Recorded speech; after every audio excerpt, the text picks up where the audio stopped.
There is a woman on YouTube who I don't even know where to start. Well, she berated her girlfriend's mother for not being grateful enough while the mother was recovering from cancer surgery. This same woman threw a can of Mountain Dew at her ex-girlfriend's head after threatening to do something to herself if her girlfriend left the apartment. She filmed elderly people in a nursing home without their consent. She also ignored their requests for help because she was too busy vlogging. She ate an entire rotisserie chicken on camera as a weight loss creator. I don't know what chapter of Weight Watchers that's from, but if we were to go into her future in which she dated a feeder, it might make more sense. She told someone who had a heart attack that she's just trying to find her sympathy bone. The narcolerk had a heart attack. Have some sympathy. Sorry, I'm trying to find my sympathy bone. I'm sorry. I don't care! And when she was confronted about literally any of it, she would tell her audience that they're stupid, and then reads a poem that is so bad I think that it, with peace and love, will go down in YouTube history. I wish I were exaggerating. I'm actually underselling it. Escape the pain and the outwardly insane. Escape the thoughts and the online taunts. Just admit you were wrong and play a different song. Admit the guilt you've sown like a misguided basket case of poison sentences. But this is actually the surface level of the iceberg, because today we're gonna talk about Amberlynn Reid. Now, we have to remember, she started her YouTube channel in 2013 as a weight loss journey channel. And in this span of her channel, she gained over 200 pounds. And yet somehow that is the least interesting thing about her. What makes Amberlynn one of the most documented creators on this platform is actually everything else. The lying, the manipulation, the revolving door girlfriends who always end up with the same story? The pattern's so predictable that viewers made an infographic out of it. A wise person once said, watching someone get into the Amberlynn Reid lore is kind of like watching someone walk backwards off a cliff. And they were not wrong. So if you like internet rabbit holes that will permanently alter your brain chemistry, welcome to the channel. Thumbs up and subscribe, I'd appreciate it. And let's walk through over a decade of broken promises, controversies, and a cycle that never stops. Amberlynn was born in December of 1990 in Florida. And we cannot deny she actually did have a really difficult childhood. She spent a lot of it in foster care before eventually returning to her parents, both of whom struggled with addiction. I cannot imagine. All I can say is that this type of instability leaves lasting scars. And for Amberlynn, food became a coping mechanism. It's actually interesting because if you think about it, obviously most kids aren't going to have access to alcohol or drugs, but what do a lot of kids, especially kids who are neglected, have access to? Food. Because a kid can't conceptualize that, like, okay, so I understand that my parents are acting this way, but the reality is that they are just struggling with addiction. A child might end up thinking that they weren't enough. I never saw my dad. She never saw her dad? Even though we were under the same roof. Never saw him? I grew up with my dad and my mother who abused each other. The dad was abusive? I just don't believe in abuse. I grew up with my dad calling me a fat blimp pig. As a little girl, my dad would push me into a corner and he would spit loogies in my face. I witnessed my dad trying to himself on several occasions. It got so severe that she weighed around 290 pounds at the age of 11. I'm not a nutritionist, I don't know what kind of scientist goes over this kind of stuff, but I'm not that scientist. What I can say is that that's not genetics. This is a child who's clearly struggling. It's important to cover this part of the story because unlike pretty much the rest of this video, this was not her fault. She was a kid. Over the years, Amberlynn has talked about being diagnosed with a plethora of disorders. Now, if she actually has them is a different conversation, but included and not limited to binge eating disorder, anxiety, OCD, PTSD, borderline personality disorder, at one point bipolar disorder, and I understand that a lot of people kind of confuse them sometimes. Like you could think for years that you have bipolar and it turns out you had BPD. Obvious that I have borderline personality disorder, and it's something that like I always purposely pushed away. Like people would contact me and be like, you know, you seem like you have BPD, and I just automatically would shut them down and be like, nope. I don't know what it is. I think it's because with everything else, you know, like anxiety, okay? Take some medicine, try some Zoloft, see if that helps. Bipolar, take some mood stabilizer, see if that helps, you know, but with borderline personality disorder, there isn't really a medicine for that. You have to work, and it's just like, this diagnosis explains literally probably 95% of the reason why I am the way that I am. The whole lymphedema thing, lipedema, I don't really know how to pronounce it very well. I am really struggling every single night. The binge monster does come out. I also gain weight because I binge. I also gain weight because I overeat. I wanted to just like log out loud that I'm having these like moments where I really want to binge eat and I want to just eat.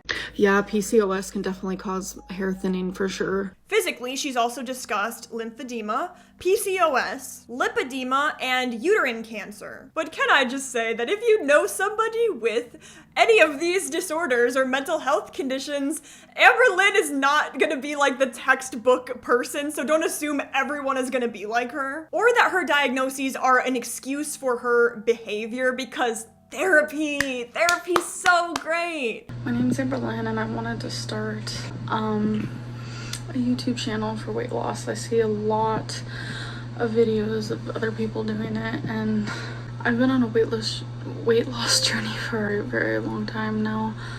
Last time I weighed in was about a week ago. I was at 368 or something like that. I'm probably a little higher now. I'll be weighing in tomorrow and I can make a video stating my weigh-in. My highest weight was 420, but that's my known weight, so it could be even higher than that. The lowest weight I ever remember being was when I was 11 years old. I weighed 290. I don't know what happened. I've gained over 30 pounds since then.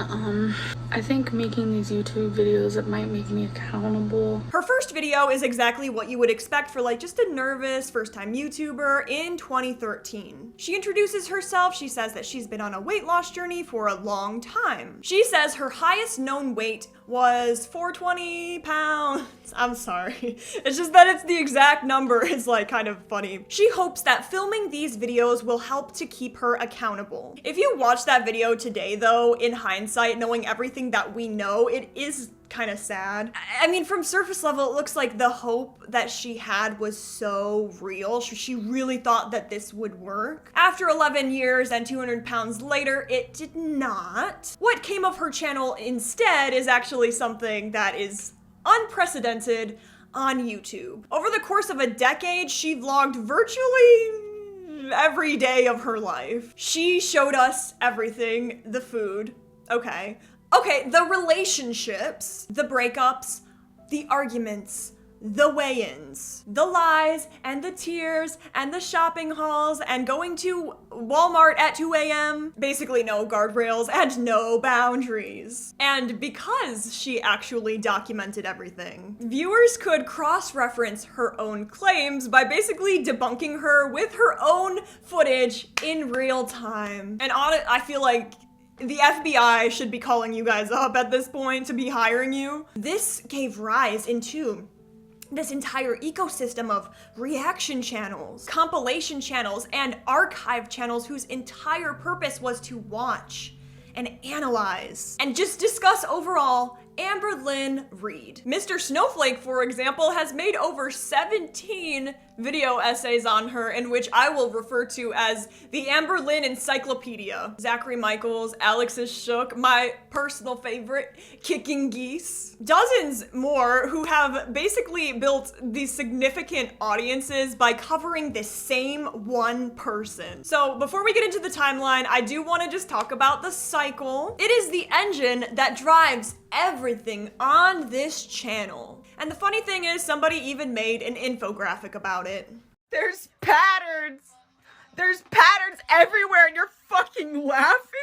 It goes like this. Stage 1, Amberlynn starts her weight loss plan. It's usually expensive. She's usually excited, which honestly fair if it is expensive and it works, because I feel like health complications later in life can be more expensive and obviously shorten your lifespan. She's buying journals, whatever, water bottles, I don't know, Fitbits, doing weigh-ins, meal prepping, oh my God, exercising, her hair is washed. Which, if you're part of the Amberlynn girl world, I guess, you're gonna realize how rare this actually is. It's a major plot development. And as a viewer, it's like, it's inspiring. It's like, I am watching this person improve their life in real time. I do also want to say, I'm not trying to be fat phobic here. I do believe in health. Like, if you're overweight, I understand, like, you can be healthy. But if it leans into 420, I don't know. You know what I'm saying? There's a limit. Even with this Ariana Grande thing, it's like there is health at most sizes. And also, I don't know your full story, but I do know Amberlynn's full story. But kind of. Stage 2, she conveniently stops talking about weight loss. The weight loss just quietly leaves the group chat.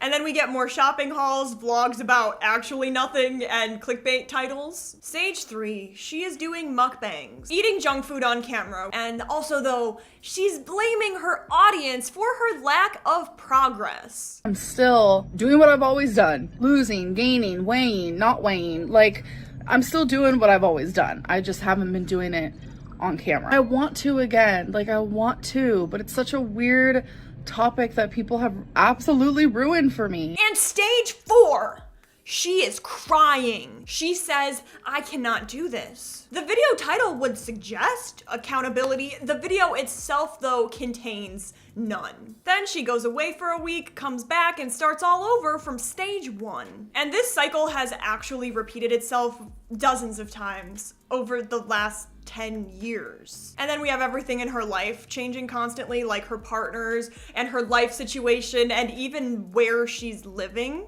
But the cycle is the only thing that stays. And that's why if you're new here, there are so many reaction channels. It's not because like, oh, well, Amberlynn is like overweight and I'm fat phobic. It's because I guess people do. It's not even just a parasocial thing where it's like, oh girl, like I was hoping the best for you. At this point, is it rage bait? Well, obviously we're gonna get into other things like possibly feeder stuff. Every diet that has ever worked for anyone else doesn't work for Amber. Every therapist she sees, and this is the best part, she decides she knows better. Every medical professional she consults, she decides there's a reason to stop seeing them. Nothing that works for anyone else works for Amber because you have to understand, Amber's just different. And so the wheel keeps turning. Enter now, the Crystal era, 2013 through 2015. When Amberlynn started her channel, she was living with her girlfriend's parents in Virginia. Crystal was pretty shy, she just doesn't really like being on camera, and okay, Amber totally respected that, right?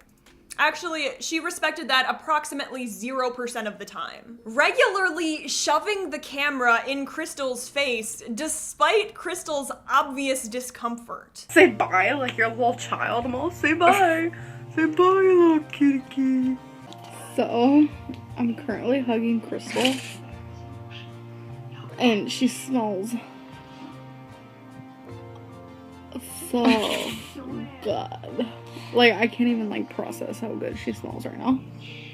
She could just be my new perfume bottle, huh? You smell like some expensive ass. And Crystal's parents were reportedly supporting Amberlynn financially during this period, because Amber had no job and no car and no driver's license. They gave her a place to live and even allegedly gave her spending money and actively encouraged her to lose weight. They were doing everything short of downloading Indeed for her. Which low-key, like if you think about it, if you're in Amber's position, you had experienced all kinds of childhood trauma.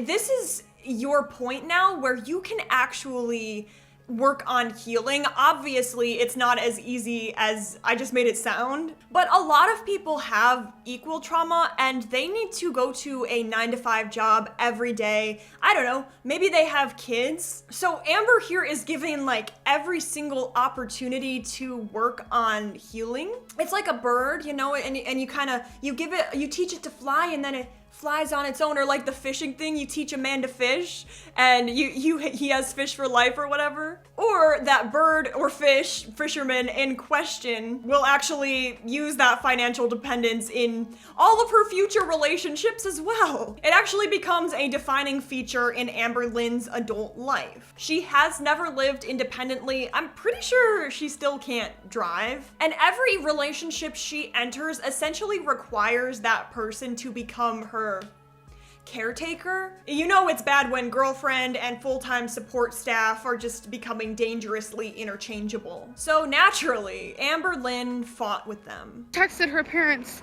you know, kind of just letting them know I love you, stuff like that, you know.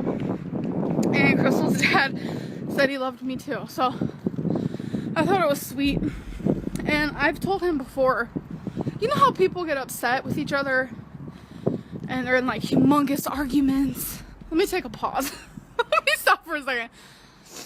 You know how when people are like in an argument and they're like, blah, blah, blah, I hate you. You know, it's happened with me.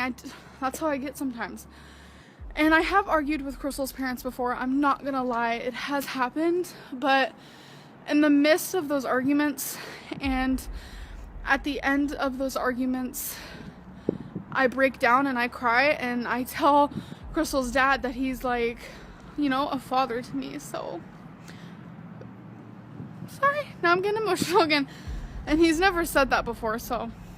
She admitted to arguing with Crystal's parents on camera and telling them that she hated them, only to break down crying afterward and tell Crystal's father that he's like a dad to her. And that is emotional whiplash if I've ever seen it. This pattern of burning bridges with people who support you and then collapsing into emotional manipulation when called out on it would actually become one of Amberlynn's defining characteristics. During this era, Amberlynn actually did lose weight. I mean, she lost 89 pounds. And it's a famous 89 pounds that she will bring up until eternity ends and the last black hole dies. So she got down to 331, and if you're part of the Amberverse at all, she brings this up basically average every 12 business minutes. Hey guys, I'm back, better than ever. I've lost 100 pounds.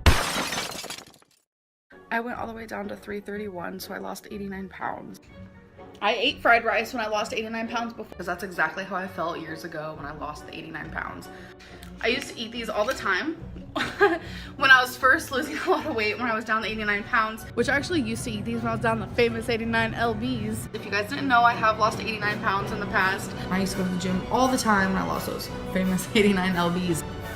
I do want you guys to know that I'm the queen of like moderation. I lost 89 pounds before. The 89 pounds became a running joke in the community because she does bring it up all the time. Long after the weight had come back, and then some, it kind of became a meme. Like every single time she started a new diet, every time, I don't know, someone questioned her commitment, out came this 89 pounds defense that she used kind of like a badge. She's like, I earned this badge and I can use it forever. But coming back to the topic, Crystal broke up with Amberlynn in 2015. Amberlynn did continue living in the house and sharing a bed with Crystal, which is not what most people mean when they say, I'm still friends with my ex. But when asked about still sharing a bed, Amber was like, I mean, friends still share beds together all the time. There's really no reason for Crystal to waste money on a new bed. Do you guys still cuddle or hug?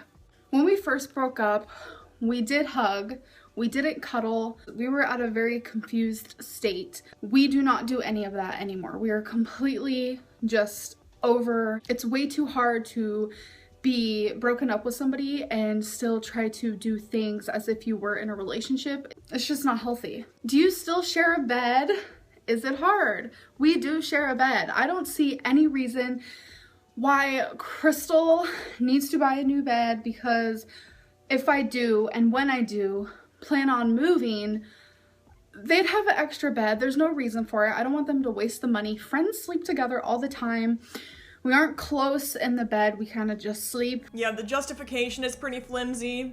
The boundaries are non-existent. And this pattern of clinging on to ex-partners long after the relationship ended would actually be a commonality with every single ex that would follow. Cause then we enter the Destiny era, 2015 through 2017. Cause almost immediately after her breakup with Crystal, Amberlynn started talking to a new girl online called Destiny. And Destiny was the opposite of Crystal in just so many ways. She's loud, brash, that's a word I don't use very often, just unafraid on camera. I mean, to the viewer, she was more entertaining to watch, but like with peace and love to Crystal, she didn't want to be on camera. Because we had Crystal, the introvert DLC, and Destiny was the complete personality expansion pack.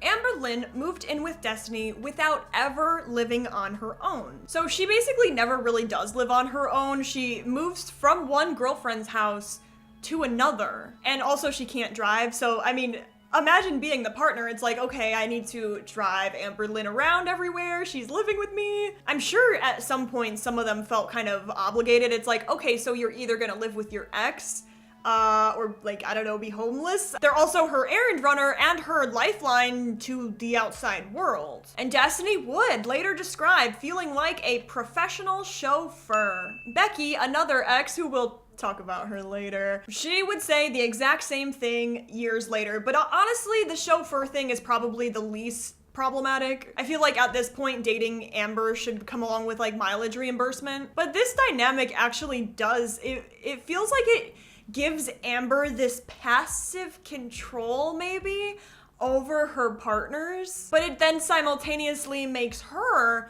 completely dependent on them. And Destiny, though, actually got Amberlynn a job at the nursing home facility she worked at. Today when I went to Destiny's work for the job opening, I get there and I'm feeling pretty nervous because in the past, I have filled out at least 30 applications in my lifetime, and like I never get callbacks. A lot of places really want people with experience, which is really understandable, but it's like, how do you get experience if you can't gain experience? It's an assisted living facility. Destiny is a PCA worker, and she helps people like who needs help living, like just do everyday things. It's such a beautiful place. Like it literally looks like a rich person's like mansion. I was like, okay, this place is cracking. How you doing? I filled out the application. It was pretty straight to the point. I figured that's all I was gonna have to do and then I was gonna leave. Nope. I had an interview right on the spot. I was not expecting that whatsoever. I was super nervous. Both of the ladies really liked me and they said I would be perfect for the job. They said I have like a great personality, and I used to volunteer at elderly homes just for the fun of it when I was like around 16, 17, 18, because I really enjoyed being a companion for older people who didn't really have family. I loved helping them. It's just something I really enjoy. I really just get a kick out of helping other people who really need help. And this is where we can see one of the most telling windows into who Amberlynn actually is. Because instead of doing her job, she would vlog constantly, which is like, girl, no, like there's some jobs where it's like, if you slack off, whatever, but there are actually old people here asking her for help, and she's like filming them without their consent, and also coworkers who had asked not to be filmed. Whatever you're doing, quit. You're okay. Stop. No, I'm not. You're beautiful. No. Am I embarrassing you? Quit it. It's okay, it goes on YouTube though, right? No, it does not.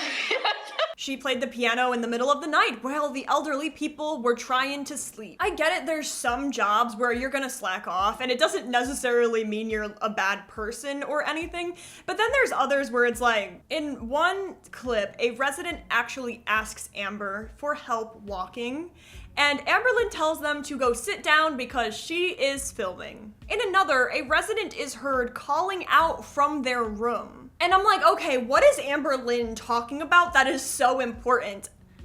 Herself?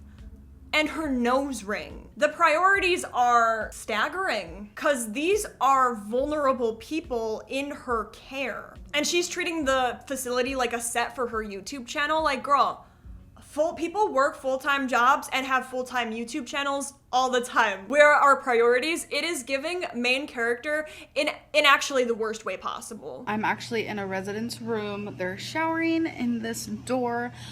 I have time to just say hello real quick.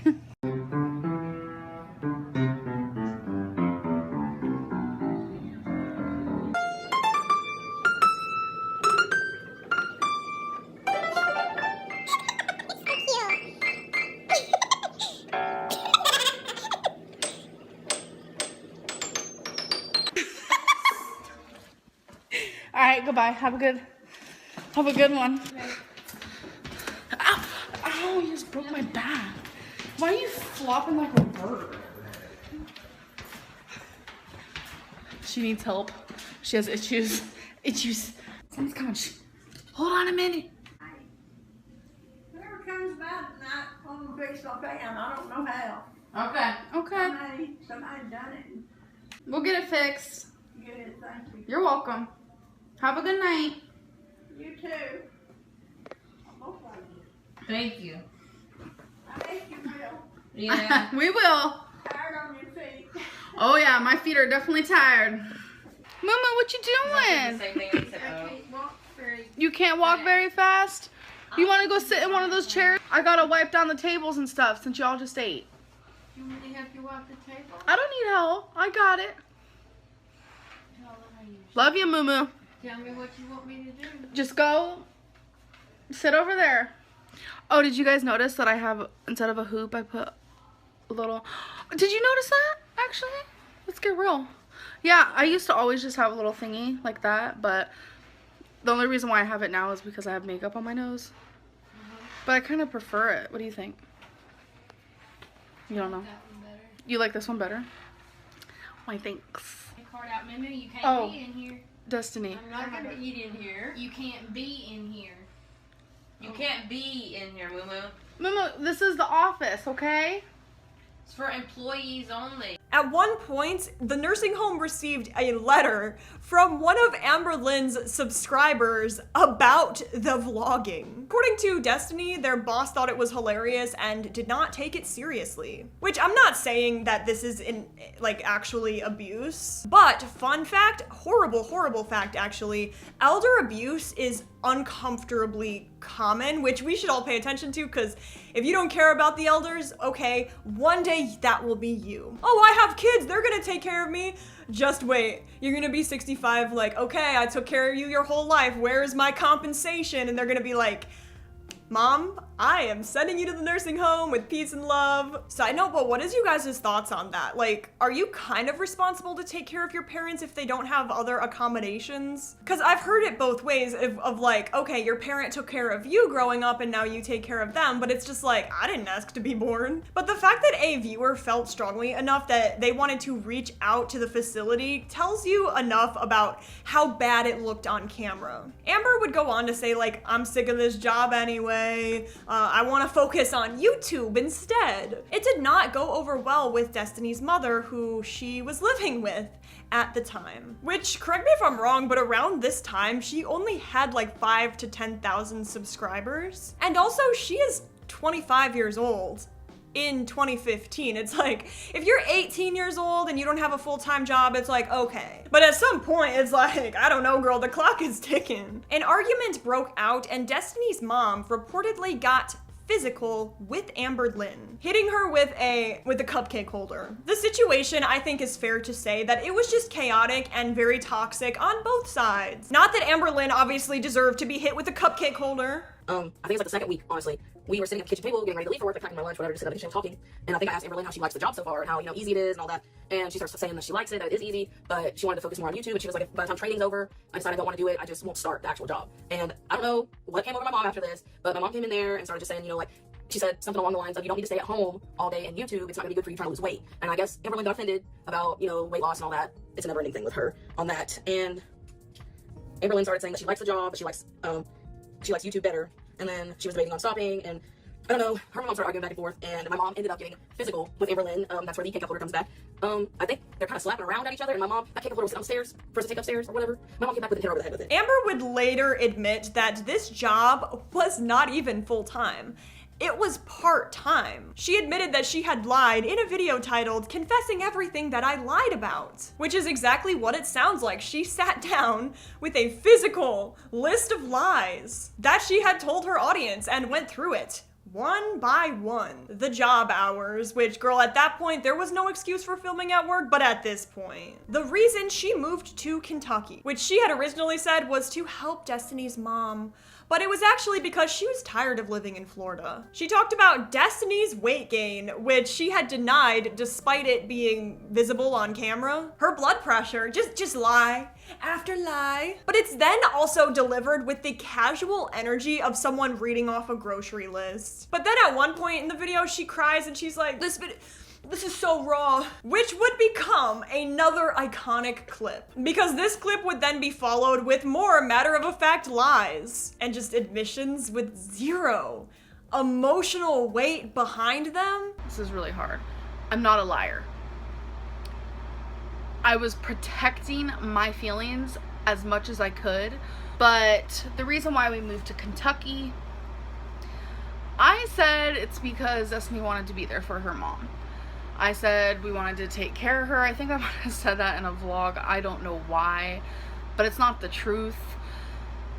We were just tired of Florida, honestly. I mean, mainly Destiny was, how do I word this without like saying too much, but you know, you get my drift.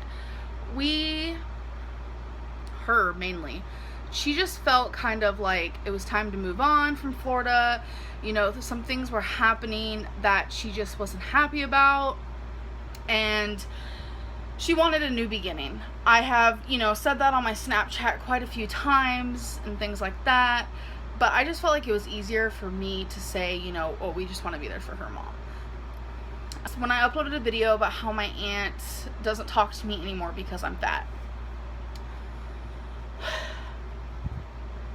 I'm a little on edge about that. I ended up talking to her and my cousins regarding that video. I had no idea they were gonna see it. I had no idea my aunt even watched my YouTube anymore or anything, and they were greatly offended. But at the time, I was vulnerable and I was upset, and I really felt like blaming my weight on everything was just like the easiest way to go. It's hard. Like, I have a weight issue, and I have, you know, mental issues that cause, you know, me to be bigger. You don't just get this big for no reason. I pushed her away because of just who I am and how I am as a person. And if she's watching this, I am so sorry, and I really just, I wish I could change who I am as a person.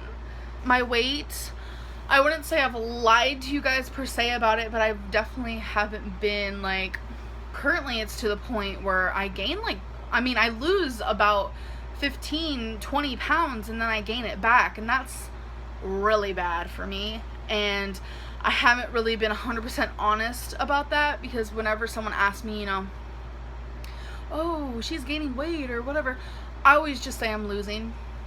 I told you guys that Destiny has not gained weight since she's been with me. I've said that at least 100 times, but she has gained weight since she's been with me. I do want to say, before she met me, she gained weight from birth control, and she weighed 181 pounds, and as of today she weighs 206. So she's gained about 25 pounds. On her body structure, of course, that's really horrible, and I feel really bad, and I blame myself so much. I do. She's never been a healthy eater, though, I will say that. It breaks my heart because she doesn't understand nutrition like I do. And I told you guys that I was a PCA worker at a assisted living facility full-time, and I wasn't. So I wanted you guys to be proud of me, and I didn't want you guys to think I was some helpless person, and I thought by saying I had a full-time job that it would make me seem like some freaking awesome person, and really it didn't. Like, this video is so raw, you guys. Fuck. But this era would also see the beginning of Amberlynn's mukbang content. Her first mukbang was in May of 2016, and it actually performed a little bit better than her other uploads. Which, actually, this happens to a lot of YouTubers, I feel. I remember Slyboy also talked about it. It's kind of like, you're kind of going around, seeing what sticks, you're throwing like ideas at a wall, and you're like, okay, with me, talking about Ticks and Roses worked, okay, let's become a commentary channel. And normally that's fine, that's just like supply and demand. In this case though, Amberlynn started as a weight loss channel and is now eating thousands of calories on camera, but she says the reason she's eating it on camera is because it helps to keep her accountable, like if she's filming it. The mukbangs would become a permanent fixture and a permanent source of controversy. This is a lot. I have never eaten this many hot Cheetos in one sitting, but I got the smaller bag. Like, hot Cheetos are from my like pastime. Like, I would eat hot Cheetos as a little girl and they didn't bother me. Like, everyone's like, oh my god, they're so hot, and I'm like, no. And I have some Dove milk chocolate for like a little dessert. So yeah, I guess I just eat and talk to you guys. Yeah. I've been watching a lot of mukbangs. I actually used to think they were called mukbangs, and it kind of feels like, you know, you're eating with them in a way. Like, if you guys don't have anyone to eat dinner with, eat with me. My toenail. But I cannot move on without talking about Gracie. The story goes that Amber was letting the dog outside and Gracie got out and was never seen again. Viewers were a little bit suspicious of the timing because they knew that Destiny had already hit the maximum number of pets that were allowed in her apartment. Gracie was also known to dislike Amberlynn, and Amberlynn had been talking for a while about how she wanted to adopt her own kitten. So she adopted her own cat, Wasabi, suspiciously quickly after Gracie had disappeared. I mean, look, maybe it was an accident. Maybe it's just completely coincidental. But it's like PR at this point couldn't have scripted a worse timeline of events. This is actually really sad. It was also a video going around of Destiny slapping their puppy and Amberlynn like throwing around their cat carelessly. Yeah, just to give you guys a little warning, because there are certain things in life that I can handle. Animal abuse is not one of them, but animal mistreatment is a constant in this story. Ew, it's probably leaking. Nobody. Another constant during the Destiny era was Walmart. Amberlynn and Destiny would go to Walmart together, just, I don't know, all the time. Sometimes at 2 a.m. RIP 24-hour Walmart, they would ride mobility scooters around the store. Like, you know how in whatever your favorite TV show is, they always have that one place they go to? Like in Gilmore Girls or whatever, they always go to Luke's Diner. It's convenient for the set. That's kind of what Walmart was for Amberlynn. So these scooters exist for people with genuine accessibility needs. And I'm not here to like gatekeep anyone who might need them. And it's like, if you're a teenager or something and you use them and there's plenty to go around, even if a group of people come in who need them, that's whatever. But at this point, we're like 25 plus. And also, they would just abandon the scooters randomly throughout the store. Has Amber at this point ever worked in customer service, like even when she was a teenager? Because I feel like people who have worked with people just treat things differently. Like, you understand that, like, hey, just so you know, someone's gonna have to put those away. Also, they need to be charged, which might make it inaccessible for the next person who needs them. And when called out, Amber was like, okay, I mean, I have a heel spur and I was wearing the wrong shoes. She was also like, okay, I mean, everyone at Walmart uses those scooters though. Which is so classic, the, well, everyone else is doing it defense. What are you doing? This is what I came to look at. Okay. At this Walmart, everybody and their mother uses this thing. Like everybody. We see like skinny people, young people, old people, purple people, yellow people, carrot people. I just saw carrots, so I said that. Like everybody. I think it's because they have so many. Literally they have 50. I've never seen a Walmart like this before. So we've had a long day. I'm wearing the wrong shoes and my feet hurt, and so do hers. So this is what I am getting though. Yes, I'm sitting in one of these because my foot hurts really bad, but I still like get up and try to walk and stuff, so. I have been using a scooter lately, and I just want to be honest with you guys. It's only been recently. My, like, just being bigger, everything is harder for me. It's been harder for me to walk. My asthma's been worse, and ever since I've been sick, every time I walk, I cough a lot. So I know I'm gonna get a lot of hate for it, but I'm just, you know, being honest, so. Honesty is the best policy. Okay, then came the Casey situation. Because before Crystal, Amber had dated somebody named Casey. And in 2016, Amber would post a video accusing Casey of abuse during their relationship. Was with a girl named Cassidy. I feel very strongly about this, and I feel like it's okay for me to say her name because she's transgender now, so she's not Cassidy no longer. So I'm able to say her name because she's a once was person. Like, Cassidy is no longer here anymore, obviously. I'm not gonna say his new name because we're talking about her. Transgender talk is too confusing, so we're just gonna leave it as that. So her name was Cassidy, and it was first long distance, and I was living in Oklahoma for a bit of that time when it was long distance. By the way, she lived in Arizona, but when I first started talking to her, I was in California, but then I moved to Oklahoma, and I was going to Arizona for just a month to visit her. Like, we were in love, thoroughly in love. We were together for, I want to say, about a year and a half before I went, you know, went there and like stayed with her for a month. So I was there for like 2 weeks, and I called my mom and I was like, oh my god, I miss you so much, you know, because I was living with her and my grandma at the time. And on the phone she told me, your grandma said you can't come back to Oklahoma, you can't come live with us. And I was like, what? Like, where do I go? I was really scared. I had literally nowhere to live, and Cassidy's mom was pissed because I think she knew right then and there she's gonna have to take on like me, because I had nowhere to go. I didn't have a job because I was in Arizona just for a month, so I didn't have a job, I didn't have anywhere to go, I had no car, I had nothing. And I just got done being in a foster care, so I was like, oh my gosh, like, because being in foster care, like, you're very, like, taken care of in a sense, you know? Like, they always make sure you have a roof over your head and stuff like that. And I was like, oh my god, I'm 18. I don't know what I'm gonna do. And this whole thing. But Cassie's mom let me live there, and it was a very small apartment. I'm talking, like, I think it was, like, 450 square feet. There were, like, no doors.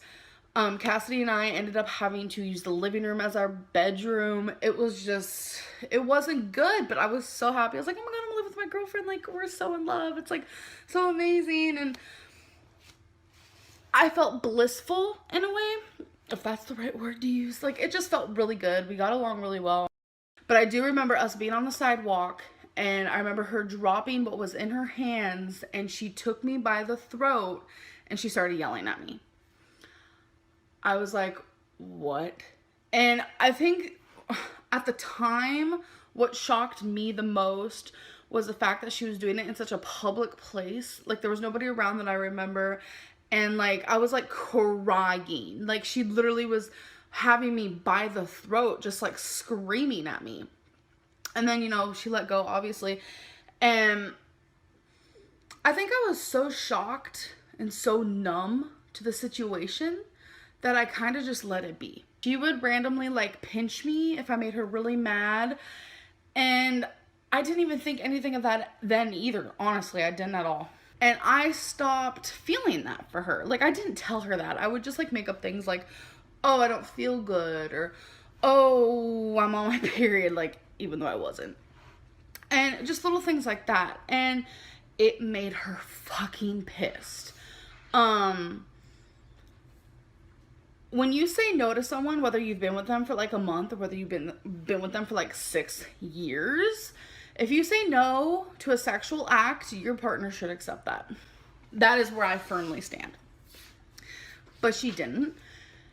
And she would literally sit there and beg me. At first it was like cute little begs, like, oh, come on, baby, whatever. But then as time gradually went on, it became, you're gonna fucking touch me whether you like it or not. And I was like, you can't force me. And little did I know she can. That's when she started punching me a lot. She would aim for my belly. I don't think she ever actually hit me in the face. Casey responded with their own video, with receipts, alleging that the abuse was actually, it's the other way around. That Amber was the aggressor and that she had been talking to Crystal when she and Casey were still together. Casey also revealed that they were only 15 when they started dating Amber, who was 2 years older. Casey provided us with screenshots showing Amberlynn flirting with Crystal months before the breakup. My fiance told me that she's calling me an abuser and we were up one night. I was watching something on TV, a music video, I believe. And I don't remember why we argued. I don't remember the argument. But she grabbed my arm with her nails. First time. Any physical that was negative. And I remember that clearly. It shocked me. It shocked me really, really bad. And it was just, I didn't know what to make of it, really. I'm 16 years old. I didn't know what, I knew what physical abuse was, but not really. So, I was a kid, I was a child. So I just assumed, okay, I made her mad. The places she said about being hit, those were on me. Those were the exact places she hit me. I was the one being abused. And I will say this, I may have laid a hand on her a few times. That was in self-defense. I didn't do it, and I damn well did not hurt her. I don't know why we argued, but I was put on the bed. She wailed on me. Beat me real bad. I remember this clear as day. Our bed was in the living room. Next to the bed was a dresser. In front of the dresser was a table. Between the table and the bed was her over me, wailing on me. Did I fight back? Nope, not that time. Why? Because she kept calling me an abuser. So I just took it. I took it. Then she took off outside to the bus stop. And I just laid there. Like, what just freaking happened? I went to school with bruises up and down my arms. Bruises. My friends asked me, what's wrong? What happened to you? Eventually, they figured it out. My mom figured it out later on, but I'd have to hide it from her. Why? Because I didn't want her mad. I didn't want her upset. I didn't want her to worry about me. She had so much other things to worry about. And the thing about my mom throwing a glass ashtray at her head? No. She was very disrespectful to my mom. She threw a glass cup at my mom. It shattered on the wall. There was still a hole mark when they moved out because of that. Now, I did try to come out to her as transgender before, and she just did not have it. She was mad about it. Amberlynn's response to Casey's response was to read a poem that she had written on camera. The poem is called Speaking Up, and it is unironically one of the most hilarious pieces of content I think in YouTube history. It contains lines such as, "My mental hygiene has been rotted and stirred. And at one point, she tries to reference a very serious topic, but then repeats the same line 4 times in a row on camera and doesn't really bother to edit that out. Let's see. Who does everyone believe? Let's start gambling our life, rolling dice like knives on a platter. Who will survive? Will it be the false nightmare you spit, or the reality I have tied to a place of sadness, and now revealed and altered into madness? Why are you going to break the tide and just leave it there? Break the ice and throw the stone and not think twice? Why are you going to play your sins and call me twice? Twice the lies, twice the price, twice the vulgar manipulated web. The poem did not generate sympathy. It again became one of the biggest memes in the Amberverse and is still quoted today. I guess she was trying to write her redemption arc and instead made internet history. She deleted the original video, but I still found it, so let's check out what she's saying. Begun a show that keeps haunting me. The haunt is the demon I'm trying to escape. Escape the pain and the outerly insane. Escape the thoughts and the online taunts. Just admit you were wrong and play a different song. Admit the guilt you've sown like a misguided basket case of poison sentences. My life is my story, but yet you've written a chapter. The chapter has torn pages, scribbled words of false advertisement. I'm my own narrator, yet you stole the pen. It is also worth mentioning that Casey is a trans man. And throughout Amber's video, she repeatedly misgenders him and used his dead name, and her excuse was that, I knew him before he transitioned, so therefore I will refer to him in that way. That explanation did not exactly, earn people over. Around this time, Amberlynn would also create a fake Facebook account called Damon White, which she used to infiltrate fan groups who were talking about her. She'd post on these groups defending herself, but sometimes she's gotta speak negatively about herself in order to really convince them. The alias she chose was a gay black man, which viewers found particularly uncomfortable given, I don't know, that Amberlynn is a white woman. It's just strange and unnecessary, and also made people question pretty much everything that she said. This is also where we enter the vegan arc, where, Amberlynn is now vegan. Oh, that lasted approximately 6 days before she went back to eating meat. So I guess in that case, calling it an arc is a little generous, more like a hill. She would later claim that 6 days is actually a huge achievement. But it's girl, that veganism lasted it didn't even last as long as a Netflix limited series though. So I've been being vegetarian, but I have not been eating the greatest. I'm at 342.0. I did gain weight, and I am at my heaviest, but I know what to eat. I know it's healthy. I know it's not healthy. I have an issue. Just packed myself a little thing for work because at work they normally make a meat, and then since I can't eat meat, I need to pack my own stuff. What I brought is some almonds, Atkins bar, a Baby Bell cheese, and 2 clementines. And then when I get home, I'll make myself some chickpeas or rice or both. I just got done with dinner at work. I just had the cook make me grilled cheese with no butter, 1 piece of cheese, and some bread. As you guys know, I don't know, about over 2 weeks ago, I tried becoming a vegetarian. I decided last minute just to go cold turkey vegetarian, and I was a vegetarian for 10 days. It's not the fact that I was craving meat at all, because I kind of wasn't. Circumstances of when I'd do a get together or I'd eat at work, or when people provided the food, it was hard for me to choose something that was nutritious but it didn't have meat. It was just difficult for me. And finally one night when my friend invited me to go out to eat, I kind of just messed up. But I was a vegetarian for 10 days.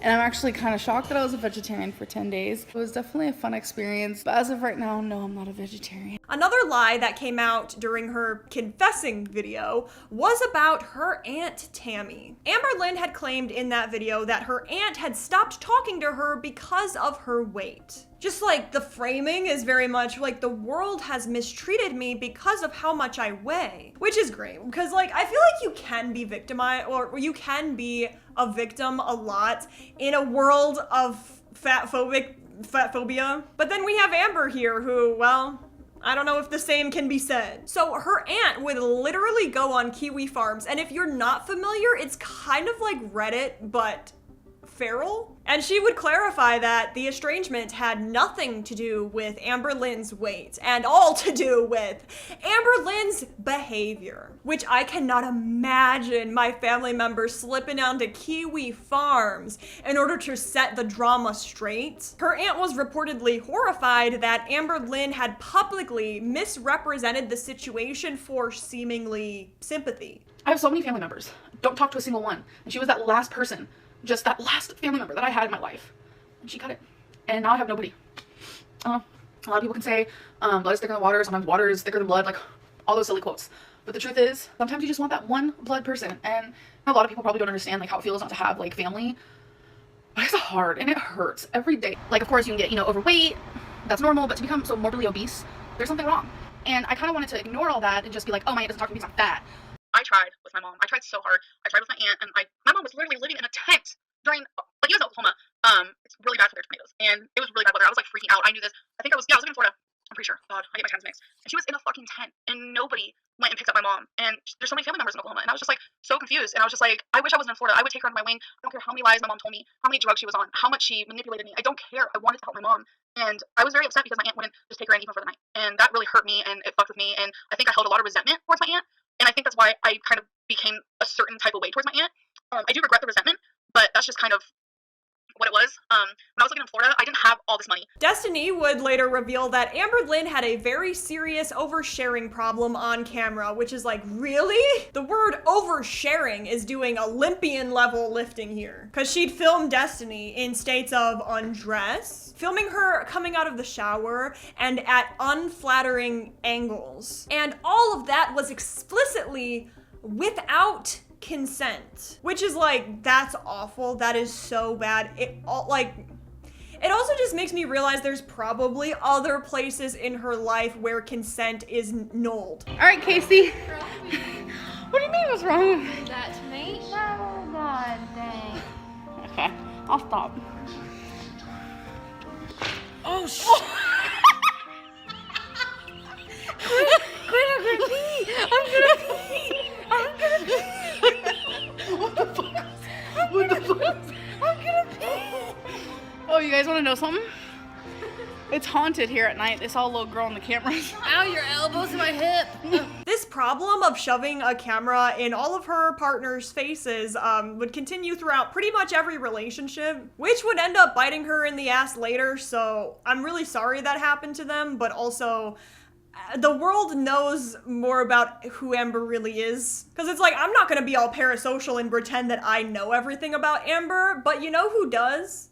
A lot of the people she's dated. Anyway, behind the scenes, Amber's relationship with Destiny is deteriorating. Amberlynn had also vlogged several things that had crossed a line throughout this era. Like, she would vlog on the way to a child's grave when Destiny's friend had lost a child. So she is appearing all upbeat and content, and then she's filming the actual grave itself without the consent of a grieving mother. It's giving Logan Paul when he filmed in the suicide forest. She vlogged Destiny's uncle's funeral and also made the day entirely about her and how she looked, how much pain she was in, showing very little concern for Destiny. I kind of remember, do you remember when Casey Neistat used to do vlogs? I don't really watch vlogs, but I used to watch his vlogs all the time. And he would vlog, like if he was going to go into a serious situation, he'd say, listen, no vlog today. I know I said I would do a vlog every single day, but this is too personal to even talk about. We're not vlogging it. Or if he were to vlog, be like, okay, after this point, I cannot record, because it's like, dude. But not Amber. She would vlog Destiny's health scares without comforting her. She's basically treating these medical emergencies as content opportunities rather than moments where a partner is very much needed to be present, supportive, but every single one of these things would reinforce the same conclusion. If it didn't affect Amberlynn, it wasn't really important. Later, Destiny would come forward during a live stream discussing what she would call the Code Red incident. According to Destiny, she was trying to leave her apartment in order to see her mother. Amberlynn didn't want her to go, and she started throwing a fit. She is crying and screaming. Emotional regulation be damned. I don't need therapy. And this is when Amberlynn had allegedly threatened to harm herself. If Destiny had left, that's interesting, Amber. You didn't get that part on camera. When Destiny tried to get in her car, Amber would throw a Mountain Dew Code Red at her. Amber maintains that she doesn't remember this, and I mean, if it did happen, she must have been blacked out, which is that possible? Like, I understand that a lot of people who struggle with anger will kind of have this thing where they see red, but actually having full amnesia? But given everything we know about Amber's confrontations, it's like, you should approach it being like, what? No, that doesn't sound like Amber at all. She would never do that. But more viewers were like, no, I mean, I could see that happening. Allegedly, though. I don't know.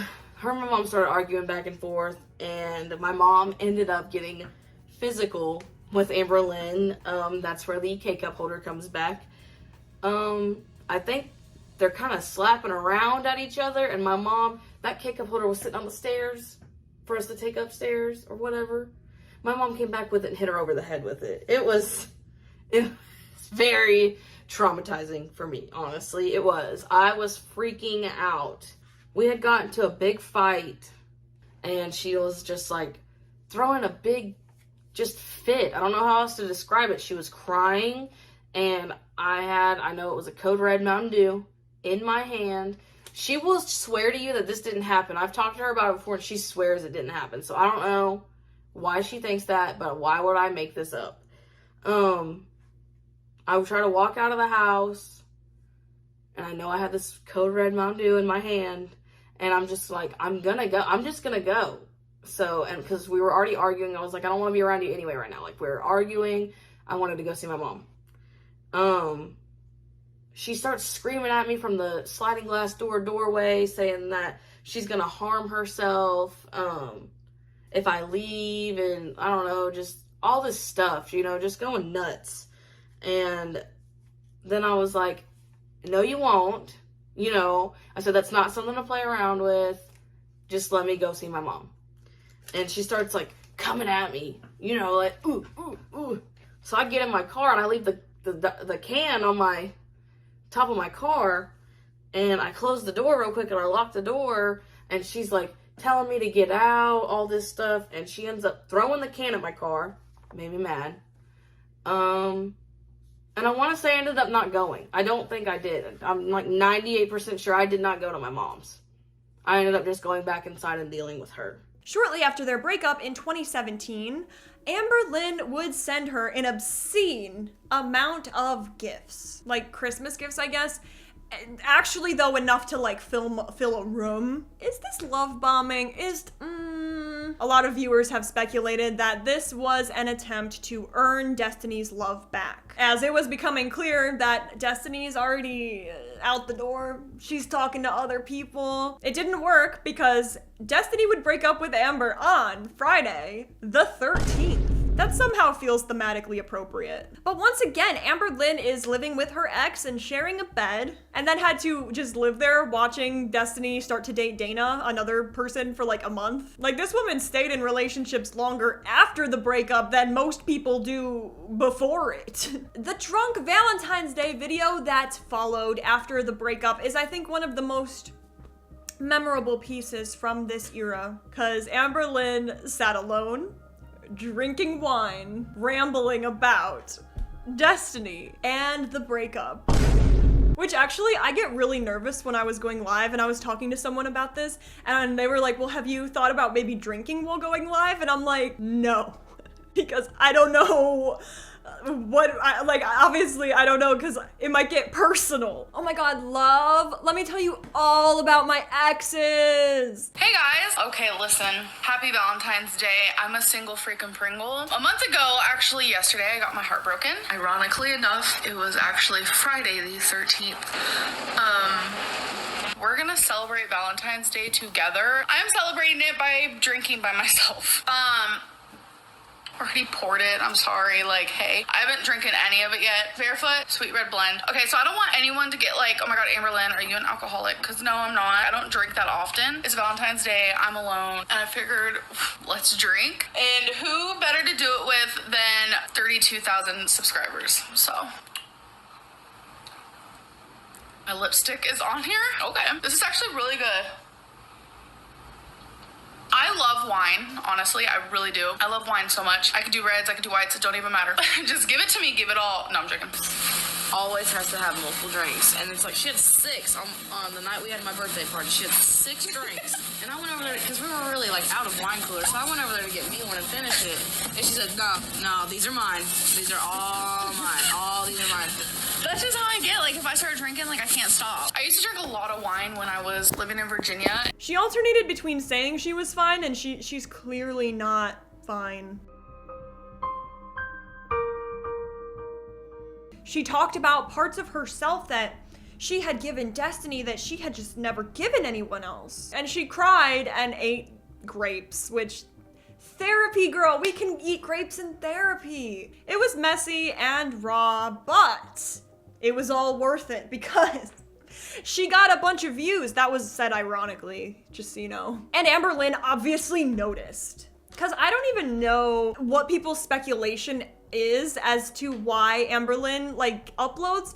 It very much, in my opinion, would be for money and like attention being a close second. And was the lesson she took from it that she just needs to learn to deal with her emotions in a healthier way. The lesson she took was that emotional vulnerability performs well on camera. I think that might be the worst possible interpretation that she could have made. And then we enter the Becky era, 2017 through 2021. Now this is when I started watching. And this is when Michelle Manna, well, at the time I was entered the lore, but honestly, there's so much lore that I don't think I fully understood. So Destiny is where all of the lore kind of began. However, Becky is kind of where it became worse. So Becky was a viewer of Amberlynn's channel and she had reached out to Amber because of the hate that Amber was receiving. Now, obviously, I don't think that anyone, well,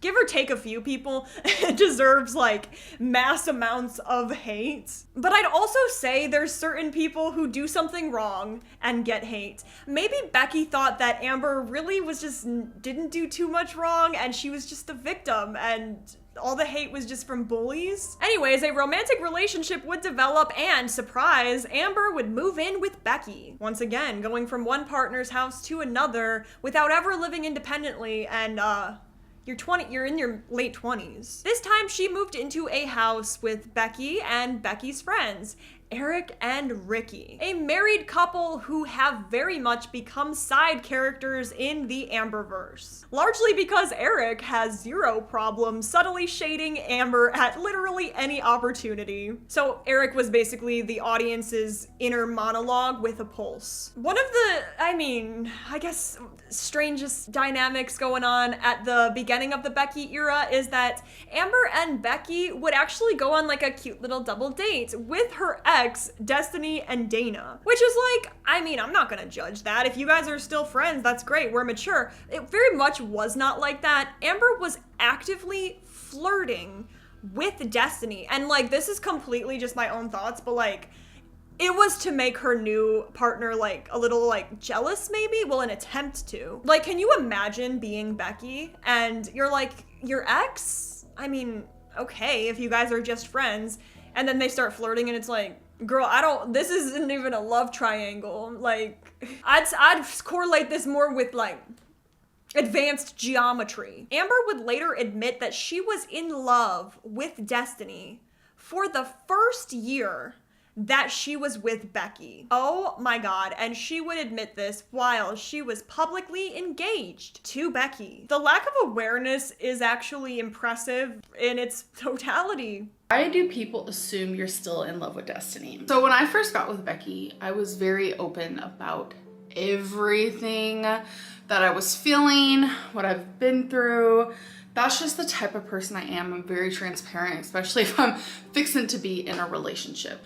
Probably upwards to a year and a half after Destiny and I broke up, I was still in love with her. I love you, Becky, no offense, but I feel like you can eat the kitty cat like a champ. You're probably right. I ain't saying nothing. You don't even know. Don't be selfish, Amber. You act like Becky disobeyed you by breaking up with you. You don't own Becky. Let her live her life. Huh? I never said that. Okay. I'm good. I'm good. Yeah, she's great with her decision. She's just thriving. I'm not, Amberlynn. This is hard on me too. I'm just trying to. Friends forever. Are you going to get your driver's license now? No, I'm not. I'm not. Thank God for the good old Uber. Uber. Can you answer me this? If you lose the weight and get down to a size where you can do things, would you? What do you mean by do things though? First of all, like walk in a store for 500 hours? I'm talking about driving. I can drive now. Could I? Yeah, I could. Shade at my ex, but that's definitely not the case. We both gained weight in that relationship, and I think it's just there were some toxic moments in our relationship, and the moments were always about health. It was a lot of gaining weight, and just like both of our healths weren't the greatest thing in the world. Sometimes you get into a relationship with someone where it's just kind of bad for you in certain ways, and it was just bad for us in that way. That's literally all it is. I'm not blaming her, I'm not blaming me. It was just like us as a unit. Moral of the story, like, she didn't put the food in my mouth, I put it in my own mouth. Probably upwards to a year and a half after Destiny and I broke up, I was still in love with her. One of Becky's friends, a woman named Rafe, who is Becky's ex, confided in Eric that she believed Amber was fake and that Becky should leave her. But can you imagine being in a relationship though? Like, all aside from the love bombing, the manipulation, whatever, it could have been the case that Amber was living with undiagnosed or untreated BPD, OCD, PTSD, and if you kick her out, if you break up with her, seriously, where's she gonna go? And in hindsight, I feel like Eric is onto something. Anyways, Eric promptly told Amberlynn, and chaos would ensue. Eric heard "don't tell anyone" and took that as a personal challenge. It's just interesting because, like, Rafe wasn't wrong about any of it. She actually said the quiet part out loud. Rafe actually would go on live explaining exactly why she did not trust Amberlynn. And the community would largely agree with everything she said. At this point, the Amberverse is basically holding peer-reviewed sessions. Why do you say her life revolves around food? Because that's all she would talk about. It's either Becky or food or YouTube. The girl got freaked out if, like, her pant leg rolled up a little. Like, she's so seriously, like, self-conscious about her legs. Let's see, you guys seemed like you had so much fun. What changed your mind? We did have fun. We did have a lot of fun. And I thought I had just, it was like a week or two ago, and I thought I had, like, talked to Eric in confidence and just got things off of my chest that I felt like I was holding in because I didn't feel like I really knew Amberlynn. I felt like I was seeing all these different faces and really just wanted to know her. And I think I may have called her Amberlynn once. And, like, she just has these annoying little tics, like smacking gum, constantly talking about food, and I don't know. Would I date Amberlynn? No, I wouldn't. I would run far and fast. And in all honesty, that is exactly what I told Becky whenever I looked her up and looked at some of her stuff, and I was like, girl, run far, run fast, get away from this.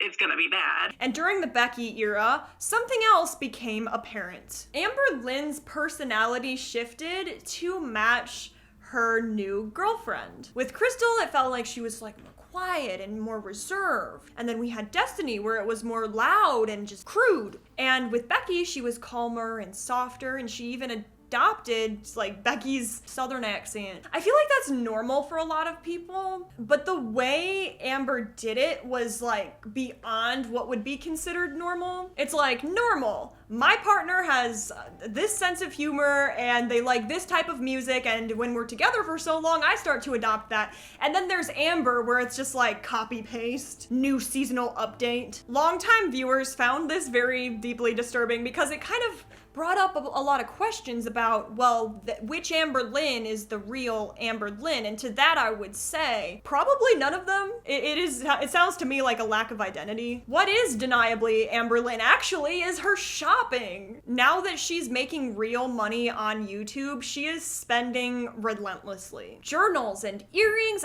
perfume, makeup, anything and everything. There are compilations of basically just Amberlynn buying things that she doesn't need for 30 minutes straight. This photo album, it says family is life's greatest blessing. These are the Ollie, the perfect women's multivitamin, and the nail color is Forever Yummy. Toenail clippers, look how adorbs. Cold and allergy relief shower bombs. I got this super adorable dainty necklace, 4 corn on the cob little holder thingies. Physicians Formula Rose All Night. It is an ultra rich restorative cream. I'm excited. I'm really excited. I used to have this onion chopper. I got myself another notebook. Which I have to admit, everyone, well, actually technically not everyone, some people are just raw dogging life, but most people have a vice. And also your relationship with money, or your families, I guess, growing up, will have a lot to do with it. Because if you think about it, it's kind of like Amber has never really had money for herself that she had earned. But also, hi, I have the same career as Amber. Right now, at least. Anyways, I've had months on YouTube where I do very good and I'm like, oh my gosh, money.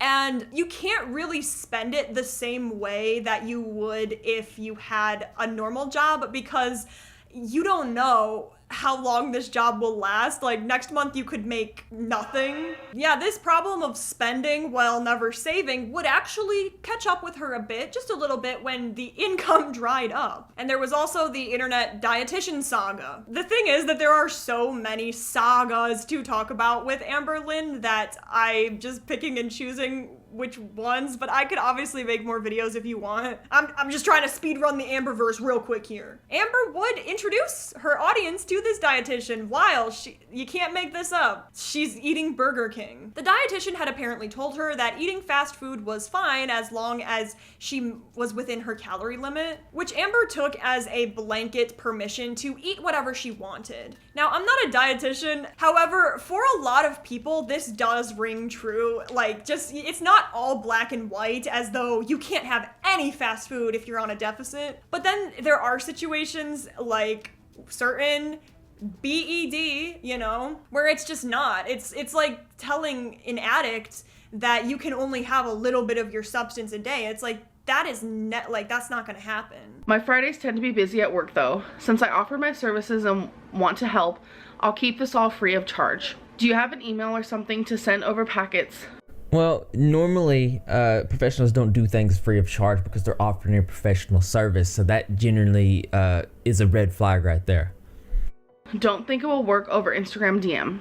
I sent her my email and she said, let me know if you need anything in the meantime. I think it was, yeah, a few hours later, I said, would it be easier to text? I never give my number out, so this would be weird for me, LOL. I'm gonna have to trust you with it. I'm assuming I'm now your client and you're my dietitian, so this is professional, I would say, because I wanted this to be professional. I did not want it. Now this dietitian should not take her number at all. It's very unprofessional. Let's see if she actually does. Make this as legit as possible. And she said, yep, confidentiality is extremely important. Anything you say is just between me and you. I know a lot of people can look at this as, well, Amberlynn, are you sharing this? Can you get in trouble for this? Honestly, no, because she's not telling me anything. Like, I'm literally just telling you guys everything that I said to her. So now we start texting. For example, if you eat out 5 times a week, try to make it 4.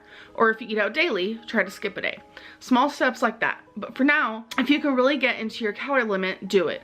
Go out to eat, but pay attention to the calories. Completely cutting it out will just lead to cheat days, which tend to cycle out of control for most people. So yes, go out to eat. Make sure to pay attention to the calories. So that's exactly what I said to you guys in a video where I was like, my dietitian said I can eat out still, I can eat whatever I want, just stay under my calories. And everyone's like, you're a liar, you're crazy. No dietitian would say that. But I think they're due to horrible things that people say. I've lost a dietitian because of horrible comments because I can't figure it out. I went through the texts over and over and over and over and over and over trying to figure out, did I do something wrong? Did I say something wrong? I don't know what I did wrong. I'm just like completely like flabbergasted by the whole thing because she was so kind and she reached out to me, and all of a sudden I was sharing with YouTube what she said I could do, the information that she was giving me, and people in the comments were just like spitting bile and poison, and it was like, ugh. Like the things that people were saying, calling me a liar, saying that my dietitian was an idiot, and just like all these horrible things. I'm sure she didn't want to continue helping me.